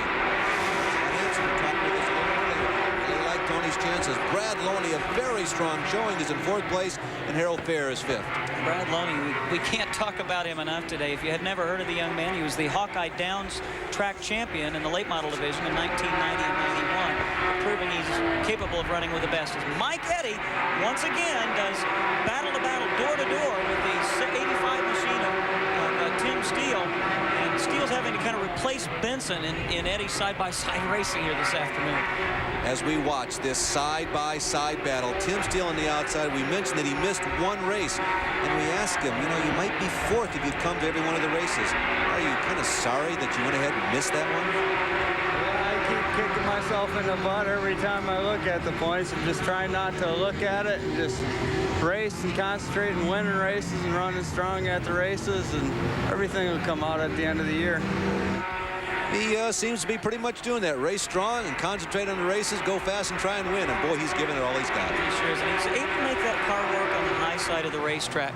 Something that Mike Eddy was not able to do earlier, and now it seems that the Nationwide Pontiac works better toward the high side. And look, here comes Tony Raines. He's creeping into the frame with car number 25. What do you think about Tony Raines? Now, Tony has never won one of these races. We certainly don't want to jinx him. It looks like Eddie's going to get by. Oh, no, Tim Steele just won't give up. But it's going to be very interesting to see just how strong Tony is. Now, if he could get up there quick enough, Mike finally slips by. Tim's going to be able to grab that low position back and close the door. Otherwise, Tony might have been able to slip through on the bottom side also. I think Tony displayed some trust in those two drivers in front of him. You know, I might have been tempted there, Larry, to just kind of back off a little bit, let those two settle it, but Raines just continued his charge toward the front. Eddy now has moved away from Tim Steele a little bit, and I think you're going to see Tony really charging to get that spot. All right, Eddy, Steele, and Tony Raines. Ralph, you got some observations? Well, we've got one car around the 04 of Lee spinning down in turns 1 and 2, and that will bring out the yellow, Larry. You probably should take a look at that first. All right, there is Bruce Lee. He came around with no incident, Ralph, no other car involved. You can see just from bouncing off the racetrack, that beautifully painted metallic blue number 04. Got a little ripple on the right front fender. Seems to be minor, Ralph. Here's Bruce coming around. He'll be coming in this time around. I think we can go back to you now. Bring us up to date on the first three cars, Ralph. We were going to talk about the pit strategy of the top three in regards to Mike Eddy, Tim Steele, and Tony Raines. Now, Tim Steele's car, the second place machine, the 85, Woody Wood, as crew chief says, we need to pit once more for tires. Car number 25, Tony Raines, the third place machine. Ernie Roselli, the crew chief and owner of that car, says we can go all the way, but chances are if we get a long enough yellow and if everybody else comes in, we'll go ahead and come in for tires as well. The leader, Mike Eddy, car number 88, well, his crew chief, Howard Thomas, says, pit again? Why? We're going all the way. And all the way means 99 laps to the checkered flag this afternoon. 201 complete. Yeah, 99 more on top of what he's run since the last yellow flag. We've talked a lot about Tim Steele and about his up and down season, although he's qualified really strongly. He was 9th in points after the very first race of the 1992 season. He dropped way down to almost 25th. Then he bounced back up to a high water mark of 5th, and currently he rests 8th overall in the overall season points. But as we mentioned, he's trying to rack up some points in that Players Limited Cup because there is a $25,000 prize, and that is Tim Steele's season. He is going after that championship cup. Well, Seneca out of the race this afternoon, and St. Amant still very much in the hunt. Tim has got to run as hard as he can the rest of the day today, and he's going to have to really work hard to contend with Tony Raines. He's a young man on a mission here today. Look at Jay Sauter going to work on the high side in car number 1. Jay Sauter working on Tony Roper, who was solidly in the top 10 in that car number 10. And let's see if Steele is able to keep the pace of Mike Eddy's car number 88. As we said, for most of the afternoon, has been the fastest car on the racetrack. Bob Seneca, just called out of the race, makes me a liner as he comes back on the racetrack after the repair damage to the right front corner of that machine. We also saw Dennis Lampman go by as we went to that first shot of Bob Seneca. Lampman crashed earlier in this race, has made some repairs. He's back out. Dean South, who had been out of the race, then back into the race, is now back behind the pit wall again. And cars going down into turn number 1. Tony Roper's got some problems. I think he may have a flat tire in car number 10 as he had dropped back several positions, continues to fade, and miraculously everyone made it through. At one point, Larry, just as the camera caught it, they were up 4 cars wide in turn 1. I think that's a pretty fair word, miraculous, because they were going all over the place at varying degrees of speed. Lead lap cars, at least prior to that shuffle. Mike Eddy, the leader in 88, 85, Tim Steele is second, Tony Raines is third, fourth is Brad Loney's car number 33, and we'll go back to that in a minute. Here was, and I have a college degree, the situation a couple laps ago. There is Roper getting very sideways coming off of number 4. Jones goes to the inside, St. Amant to the outside, and Tom Harrington the inside. And watch this, we were commenting about how close it was going into number 1. I'm wondering now if Tony Roper thought he had a problem that in fact he did not have. You can see him continuing to drop positions.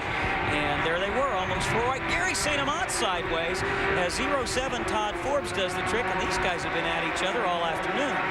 It does resemble a heavyweight prize fight sometimes. There are body punches, make haymakers to the head, and on a racetrack like this, sometimes contact is the only way that you can effectively pass. Okay, Loney fourth from his 21st start. Harold Fair up to 5th from 13th. Tim Fita was 6th. Tony Roper was 7th with Jay Sauter 8th. Gary St. Amant 9th.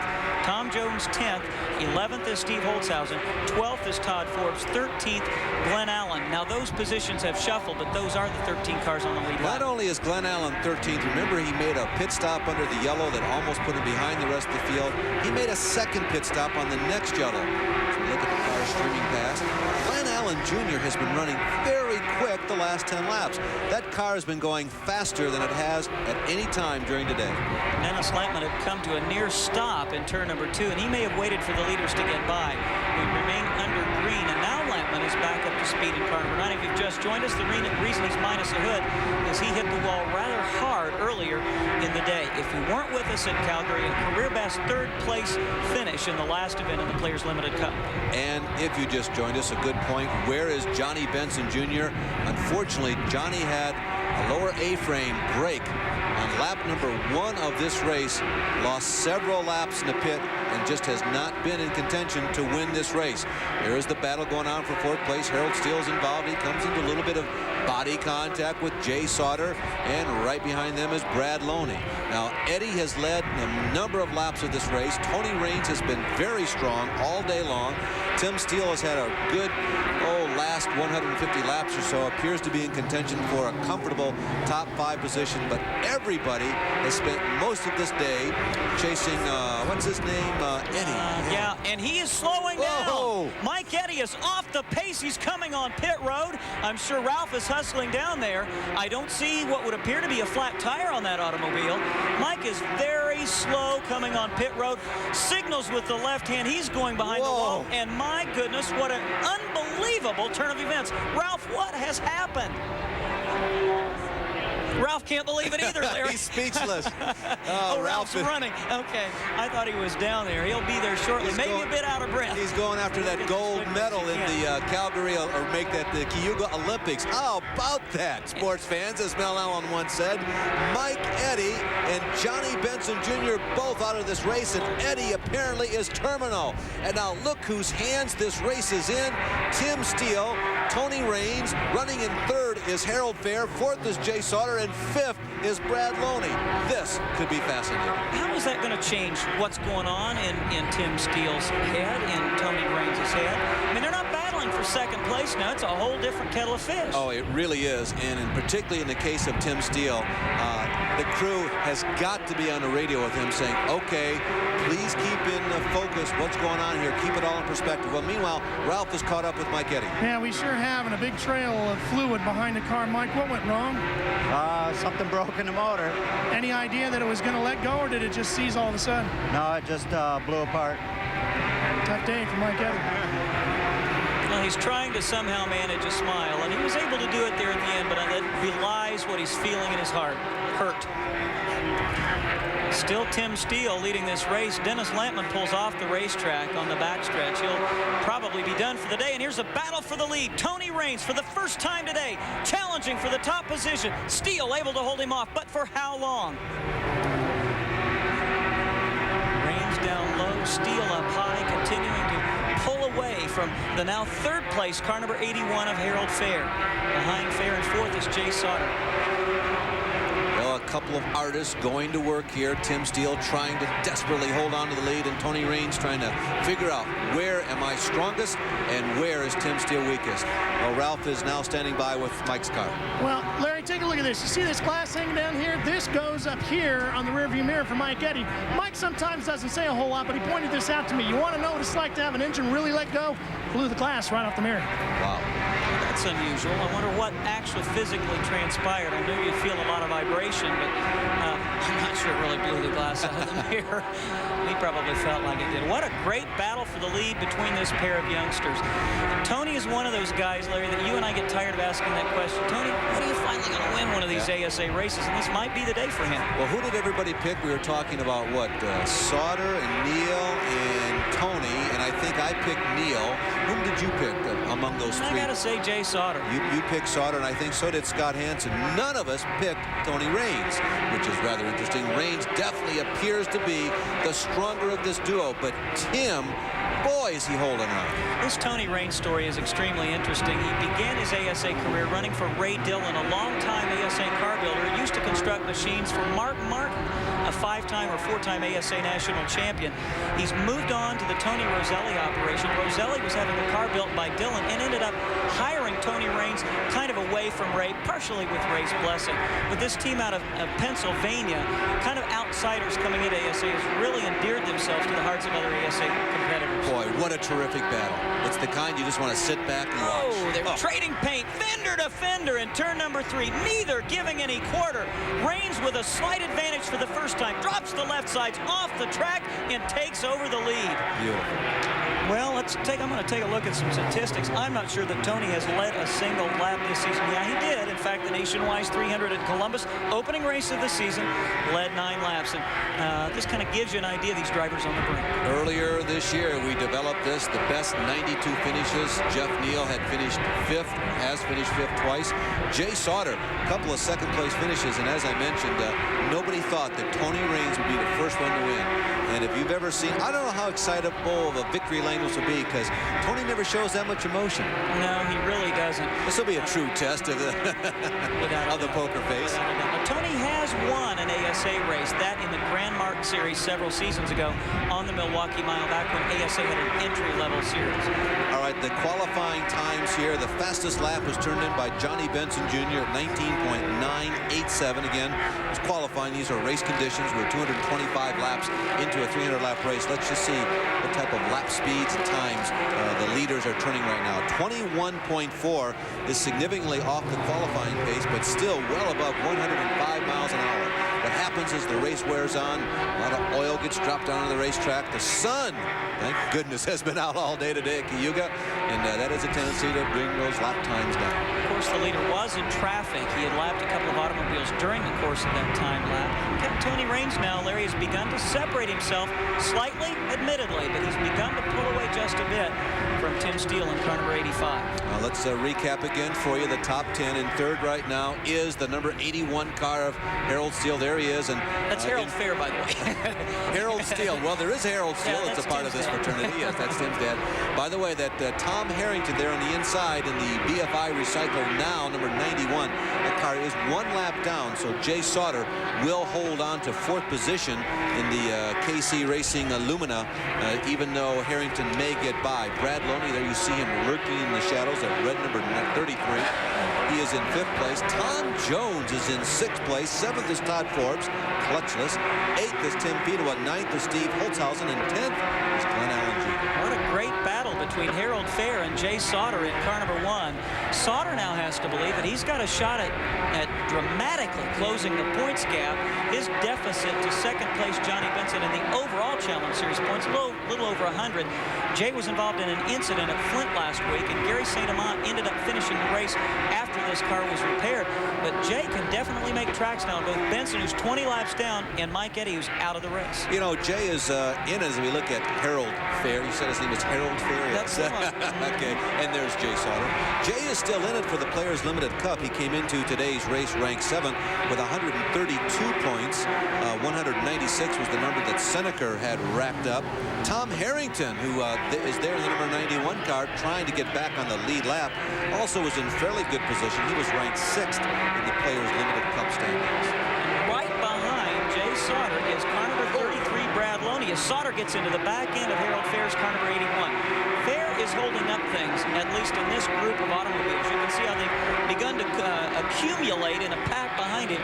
Jay Sauter, Brad Loney, the 0 of Tom Jones, and 07, Todd Forbes, all of whom continue to run on the lead lap. And Tom Jones is having a great run today, something that we have not seen from him all season long.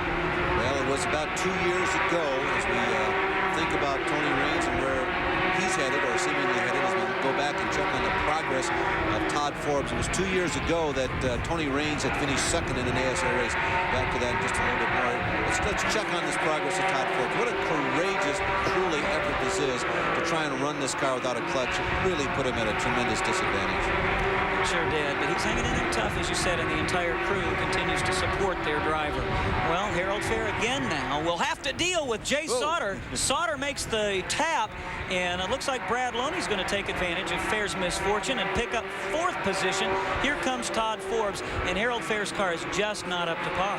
I think that was another one of those left crosses. You just have to do it. It is, unfortunately, my opinion, okay, easy for me to say, I'm not a driver. I think it is part of racing on a track like this. Let's peek again. Harold Fair, look at him, almost sideways coming off turn number 2. And if he was almost sideways, Jay Sauter got him completely sideways for a moment. What happens in Sauter's defense, yeah, you shouldn't necessarily intentionally take somebody out like that. Not that he did take him out, but when you slow down and everybody else behind you is going faster, sometimes the guy behind you simply cannot stop without jeopardizing everybody behind him. And I think that was the situation there. Ralph, what's going on down in the pits? I mean, are these guys coming in again or what? Rob, they're all going to pit if we get another yellow. Nobody has the ideal set of tires on right now, so everybody is battling some sort of an ill-handling problem with their race cars. In fact, Harold Fair is a perfect example of that.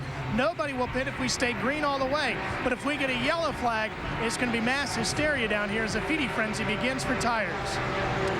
All right, if you are Tony Raines, has never won one of these national races, as you mentioned, you won a Grand Mark race, what are you telling them on the radio right now? Absolutely nothing.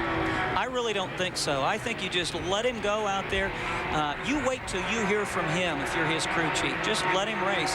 Ralph's comment about nobody having the ideal set of tires on, he may be the lone exception to that, as that car is just working flawlessly. And Larry, really, it has done so all day. Tony Raines seeking win number 1. We began to mention that his best career finish was that 2nd place at Salem, the High Bank capital of Indiana, in 1990. And he has never turned in a victory, never had the opportunity to stand on the highest stand as he perhaps will today. It's been a great marriage, the Tony Roselli, Tony Raines liaison. Tony formerly resided in northern Indiana, but to show his support for the team, he's moved to Biglow, Pennsylvania, where he can work on that car daily. 300 laps make up the entire race here at Cayuga, and we're now down inside of the final 50 laps. So stay with us, come back for the exciting finish of today's Players Limited 300.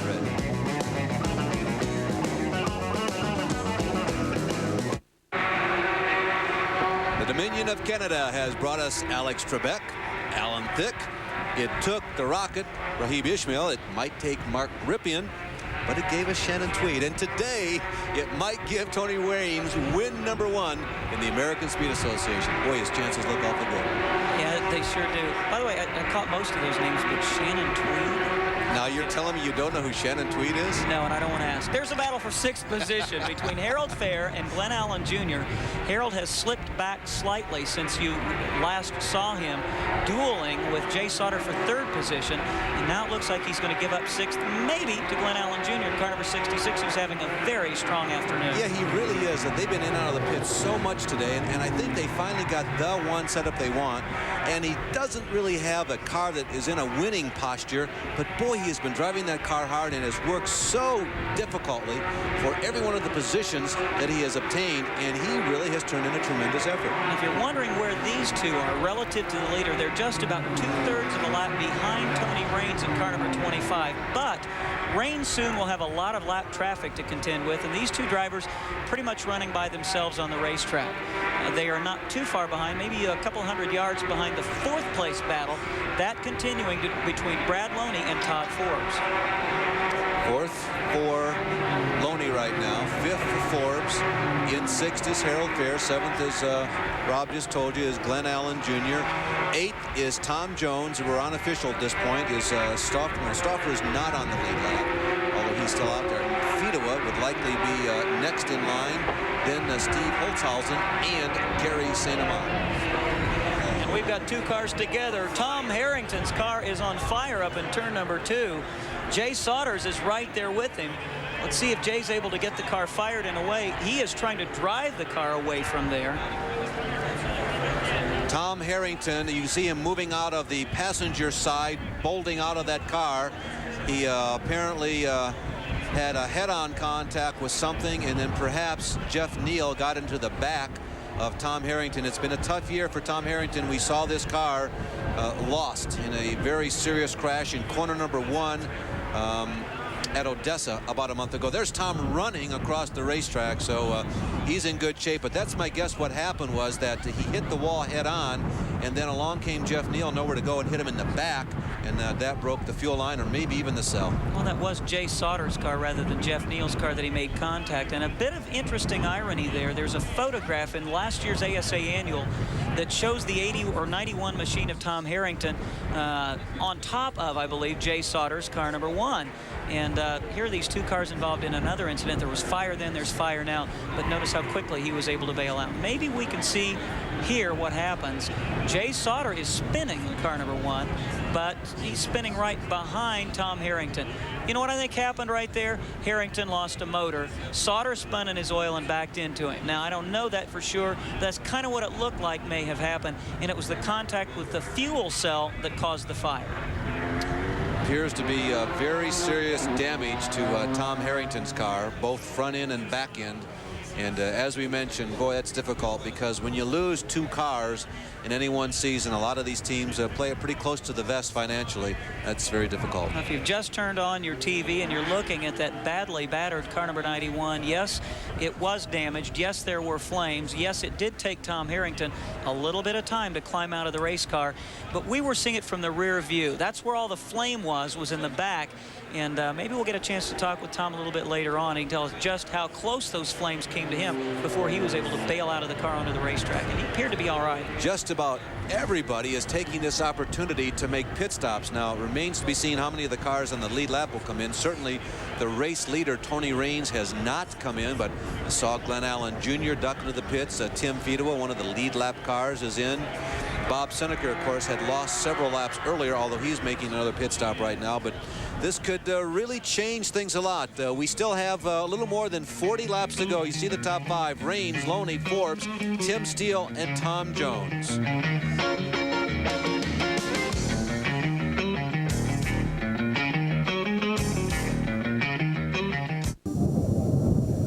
You're looking at the damage number 91 BFI Recycle Now Oldsmobile.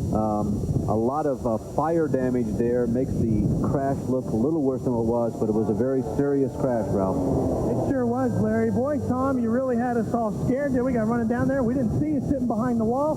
You got out of the car okay, but what happened down there? Well, I'm not sure. I went into one, and the rear of the car came around, and then I hit the wall pretty hard, and somebody hit me, and then I felt the flames. And I got tangled up in my belt, so I couldn't get out, but I made it, and I'm fine, and happy birthday, Connie, and hello to everybody back home. Well, you and I got to stop meeting like this. This is the second time this year we've talked after a serious incident with you. Well, our car, the BFI car, was running great, too. I mean, I think I was about the fastest car on the track, and then that happened, and I'm not really sure what happened, but we'll be back a couple of weeks. Well, the good news is, Larry, he's fine. He's relaxing, catching his breath, and so are we. Tense moments down there with car number 91. Home, by the way, is Hendersonville, Tennessee. You know, we had that graphic the day of the Calgary race about the thousands of miles this team turned in between the Odessa race and the Calgary race just to compete. And one of those stops was Hendersonville, where Tom Harrington has to work Monday through Friday, too. All right, we still have about 40 laps to go. Please stay with us. Tony Raines, race leader. Look who is second place.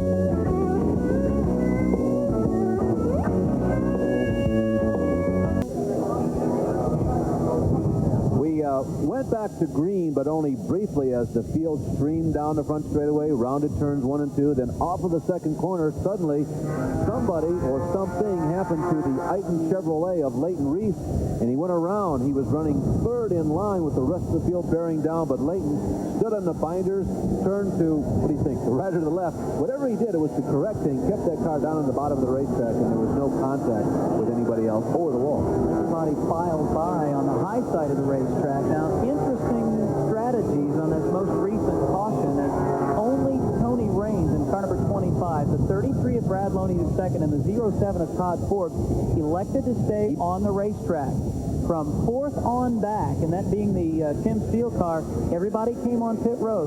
Larry? All right, well, we're getting ready to go back to green, and we understand as we watch the field go green that, Ralph, you need a dictionary to figure out what's going on with Glenn Allen Jr. Well, that's right. Oh, wait a minute, another spin. It's our second place car. He does a 360. It's Brad Loney. Don't know if Todd Forbes got into him or what. Hold on to that story, Ralph. Loney cannot refire. Oh, what a disappointing moment for this young driver. He had worked so hard to get a second place restart for the second one in a row. He cannot execute even one half a lap without somebody spinning. Let's see how this shakes out. Loney falls in line here in the end of the line. A spin like that is not very good on the tires. It's likely that this will be a very brief yellow flag, but wow, such a good race to have taken away in a situation like that. Well, let's take a look at it again. Well, we were speculating as to whether there might have been contact between Brad Loney's car number 33 and the 07 of Todd Forbes. Still can't really tell from that perspective. It was close. They were definitely battling for a position. Well, let's take another look at it. Different angle. Well, there definitely is some contact there. Whether or not Brad just was not up to the pace, or whether Todd, ran in a little bit hard. Hard to say. It's, again, one of those racing incidents that it's really hard to place blame with anybody. The first replay, isolated, looked like Brad had lost it. The second replay looked like the Todd had gotten into him. So flip a coin. Yep, exactly. Well, you want to try it again, Ralph? Yeah, let's go ahead and try it again, Larry. Let's get that dictionary out. Yeah, Glenn Allen Sr. is going to tell us about all the problems little Glenn's got. He's developing a whole new driving style today. I'm telling you, the track auto Pontiac is running great. We had a lot of problems. We broke a shock first. We thought we had a flat tire, but the shock broke. We had to disconnect the sway bar. We had to change the spring in the back. We took the wedge out of the car. The car is rolling over. Car steering belt broke and came off. And now he just told me the clutch is out. He's changing gears without a clutch. So we've only got 30 more laps. All we got to do is hang in there. We can have a top 10 finish. And we're having a hard time finishing, but we've hung tough today. Tell you what, you list that all off, and I think I'd rather hold the microphone down here than drive the 66 on an afternoon like this. He's driving a Model T. What's that old adage? Sometimes the bear gets you, sometimes you get the bear. I don't know who's getting who in that. Glenn Allen doing a super job, still running solidly in the top 10, I think in the 6th position. It's remarkable because he's fast, too. He is. Just apparently adjusting his driving style to whatever the car does. There's another guy down south who drives the black number 3. They say he's the best at doing that. Well, maybe he's got a challenger in young Glenn Allen Jr. Well, this, of course, fields 2 cars, one for... Yeah, I know.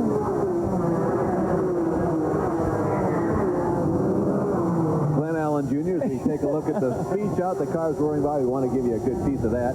And also cars for Jeff Neal, and both of them have had long days, but both poised for confidence. Jeff Neal's name is confused with Jay Sauter. Tony Raines is running well out in front. Todd Forbes is having trouble keeping pace. But look at the white car, the 85 machine of Tim Steele, right behind Forbes. He's got fresh tires. Look at Forbes sliding way high in turn number 4. And before it's over, Larry, I'm going to make a prediction. In spite of what we were told earlier by Scott Hansen, I think Tim Steele may end up being the guy to beat. With 275 laps down, 25 to go this time around, here's how they are running on the racetrack. You're looking at second and third place. Tony Raines continues to lead. Second is Todd Forbes. Third is Tim Steele. Fourth is now Steve Berthausen as that last round of pit stop will get up on the 10. And fifth is Tom Jones. Sixth is Gary Santamont. Seventh, the number 81 of Detroit area, Harold Steele. Yeah, I said it again. Harold Fair is going to have me for a lunch on Tuesday. In 8th position is Glenn Allen Jr. 9th is Tony Roper. 10th is Tim Pedua. 11th is Brad Loney. Very disappointing. He's running as high as 4th. 12th place car, number 1 car of Jay Sauter's is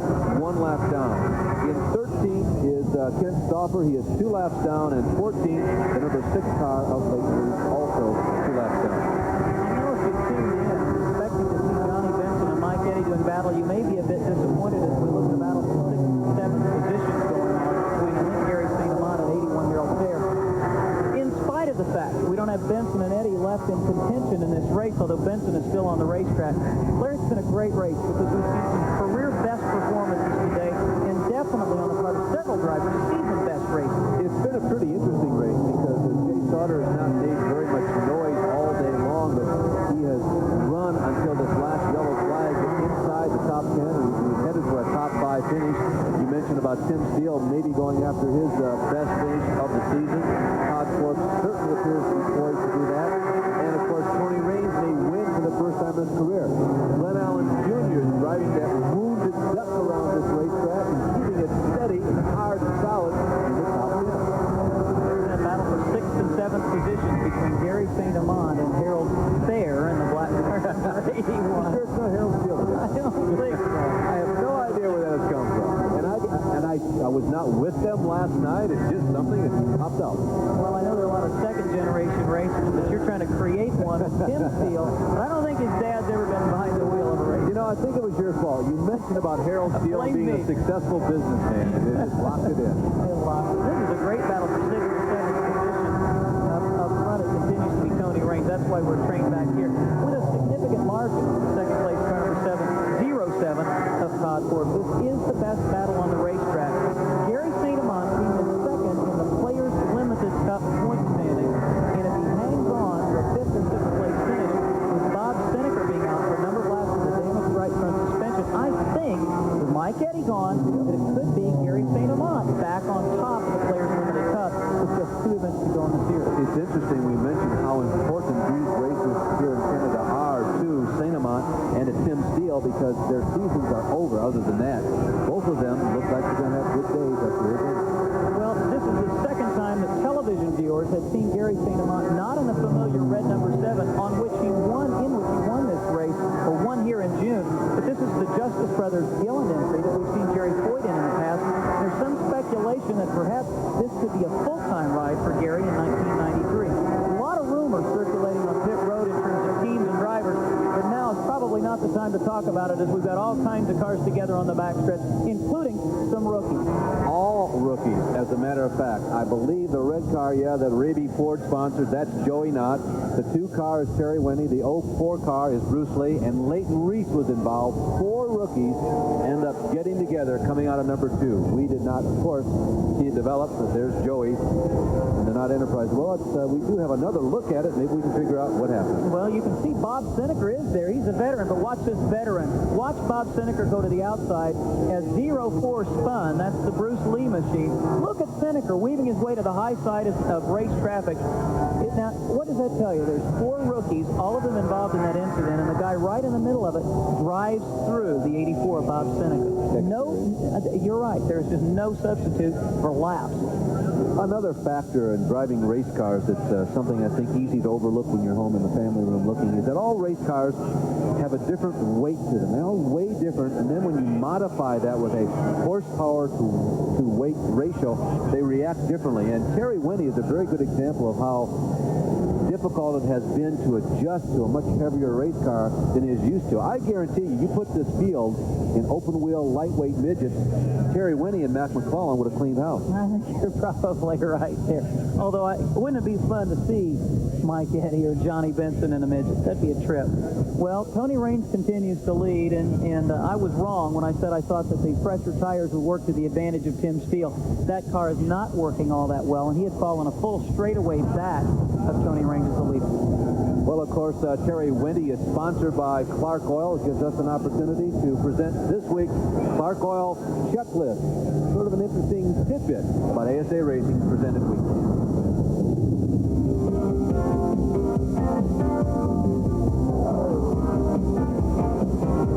The checklist is brought to you by Clark Oil and Refining Corporation, refiners and marketers of high-quality Clark gasoline. Driving positions are like snowflakes. No two are alike. We're all built differently, so naturally, we all sit differently behind the wheel. Track Black Auto sponsored driver Glenn Allen Jr. sits up on top of the wheel. That way he feels he gets a better view of what's happening out in front of him. He also has his seat cocked a little to the left, helping him to see through the roll cage bars that support the window and roof at the A-pillar. The most unusual part of Glenn's driving position is how he holds the steering wheel. He likes it close to his chest with both hands at the 12 o'clock position. Glenn feels two hands in the same spot give him an advantage when it comes to car control. Johnny Benson Jr. sits straight up and down to give himself the best seat of the pants feel he can get. He also uses the standard 10 and 2 grip on the wheel. Veteran Bob Seneker is the most laid back of all the AC-Delco Challenge Series drivers, forcing himself to stretch out to reach both the steering wheel and the pedals. Then there is six-time ASA champ Mike Eddy, who takes a no-nonsense approach to his seating position in the nationwide Pontiac. Just a little tilt in the seat back, like his lounge chair back home. There you see Joey Knott's car being taken back. We've had 14 yellow flags, by the way, here today. Quite a number of yellow flags. And incidentally, make that 15 yellow flags that we ran out of room on our paper.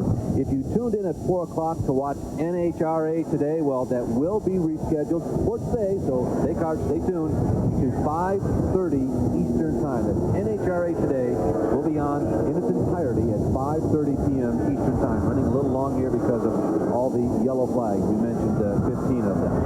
10 laps to go, Larry, and I would like to remind viewers, if you're not familiar with ASA racing, this is especially important in light of the fact that we've had so many yellows. The last 5 laps must be run under green flag conditions, so Tony Raines will not be handed a victory. 6 different race leaders, and Todd Forbes looked very fast in the last green flag segment. This could be issue. Who's the pressure on? Which one of these guys? Neither one of them has ever won an ASA race. We should have a first-time career victor. Who's got the heat? Tony has got the requirement to be perfect. Todd can make a little mistake here and there, and then maybe make up for it. Tony makes a mistake. Well, we'll see if car number 25 gets a little bit wide. You can see how aggressively he came out of turn number 4, and Forbes' car seems to be handling better. If it's not handling better, as we see the thoughts and hopes in Tony Raines' pits, if it's not handling better, it's definitely got more horsepower, and they're usually a combination. One is a function of the other. You saw the crossed fingers. You probably would see prayers if they could get on their knees right now and rubbing the rabbit's foot or anything else they think might bring them luck. I think I'd go with prayers. 93. Yeah, prayers. It's like why race cars are like TV evangelists. You do a lot of praying over them. They take a lot of money, and you just never know how it's going to turn out. Here's Todd Forbes. You saw him in the inset. He's flying. And look at Steele. As we look at the step back into it. It's car number 85. Look at the Tony Raines pit. You see the first 3 there according back together.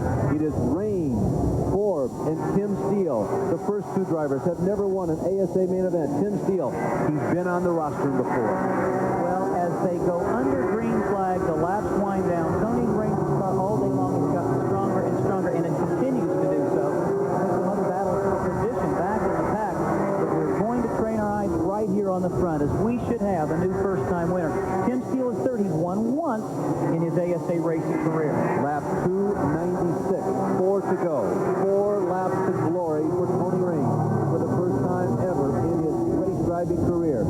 Todd Forbes takes him just a little bit closer as they go to the high side of Team South. The winds extend Lumina drops to the inside as the ETR Racing Oldsmobile moves to the high side as Noah Yoder's Forbes picks up the pace again. Lap 297 this time. Well, Forbes was close on the restart, and then Tony started to pull away, and here comes Todd again back to challenge. Will Todd use the race car if he has to get Tony Raines out of the way? Or Larry, will he just sit there and accept second position rather than force the mistake? It's getting late. Lap 298, 2 laps to go. You make the call. What would you do if you were in the cockpit of 07, the cockpit of 25? Are all the bets off, no holds barred, going after victory for the first time in your career? I suspect so. It will be a career best finish finish for Todd Forbes, irrespective of first or second. Tony has been second one time. The white flag is out for Tony Raines as the two of them charge into corner number one. All eyes now on this half-mile speedway at Cayuga, Canada. Does Todd Forbes has enough? Does Tony Raines have just enough steeliness in him to hunker her down, to turn a perfect corner? It looks good through 3, through 4. Tony Raines is going to win for the first time in his ASA career. He slides out of number 4, and Tony Raines wins the Players Limited 300 at Cayuga Speedway. And a modicum of excitement in the Raines pit, I would imagine. They were ecstatic. What a performance Tony just had. A flawless day. 15 caution flags. I don't remember a time all day long when he was really in any danger being involved in any incidents, Larry. And sometimes when you're patient, you just play it like he did, cool and collected, things fall your way, and it took long enough. And there he is, second place. You know, a lot of these drivers say, well, we won or we lost. That's the way Mike Eddy and Johnny Benson look at it. But Todd Forbes has to consider this something of a victory. With that clutch problem, he couldn't have possibly have felt at the halfway point of this race he could end up in second position. A remarkable performance. And if there's any sadness at all in this victory, Raines was so strong all day long, he probably would have liked to have the chance to race with Eddie. And who knows, he may have been, he certainly appeared to be just as fast as Michael at many times during this race.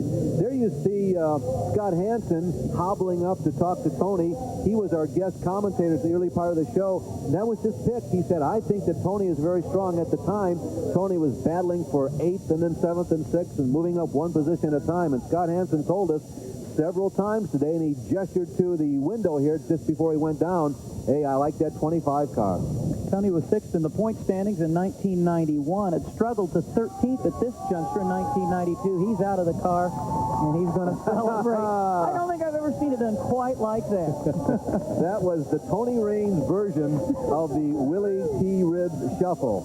Ralph Shaheen is standing by, and Ralph, do you think this guy can talk yet? Well, I don't know. Tony, you've had a lot of time to think about what you do when you won an ASA race. What was that? I don't know. I guess that's my version of the victory shuffle. Well, congratulations on your first ever AC-Delco Challenge Series win here with the American Speed Association. A phenomenal win. Seemed like tires and the handling of your race car made the difference. Well, that next to last caution, I wanted to come in and get tires. You know, we were winning. It was like a gamble, and I said, well, I'm going to make them take it. I ain't going to give it up. So we stayed out, and it was that's all I wanted. I don't want no more like that. Well, Todd Forbes ran you real hard at the end of the race there. Did you think he'd go inside, outside, or did you know you had him covered? I figured if I made a mistake, it was all over. But, you know, I tried to stay low and concentrate on driving the car and hope that I had enough to beat him.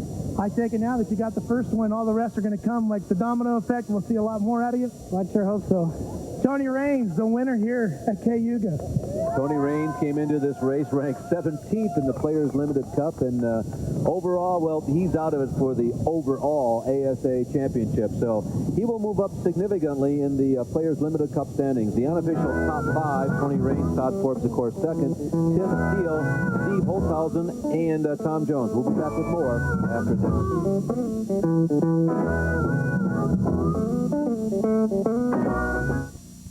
The 1992 AC-Delco Challenge Series on TNN is brought to you in part by Krylon. The no runs, no drips, no errors, spray paint. And by Mr. Goodwrench, the GM expert at participating GM dealerships. And by Cole-filtered Miller Genuine Draft and Miller Genuine Draft Light, taking the country by storm. And by Just for Men, from the leader in men's hair coloring, blends away gray in just 5 minutes. If anything in motor racing approaches the satisfaction of seeing a first-time winner, it is a career best finish when it's a second place to that first-time winner. Here's Ralph.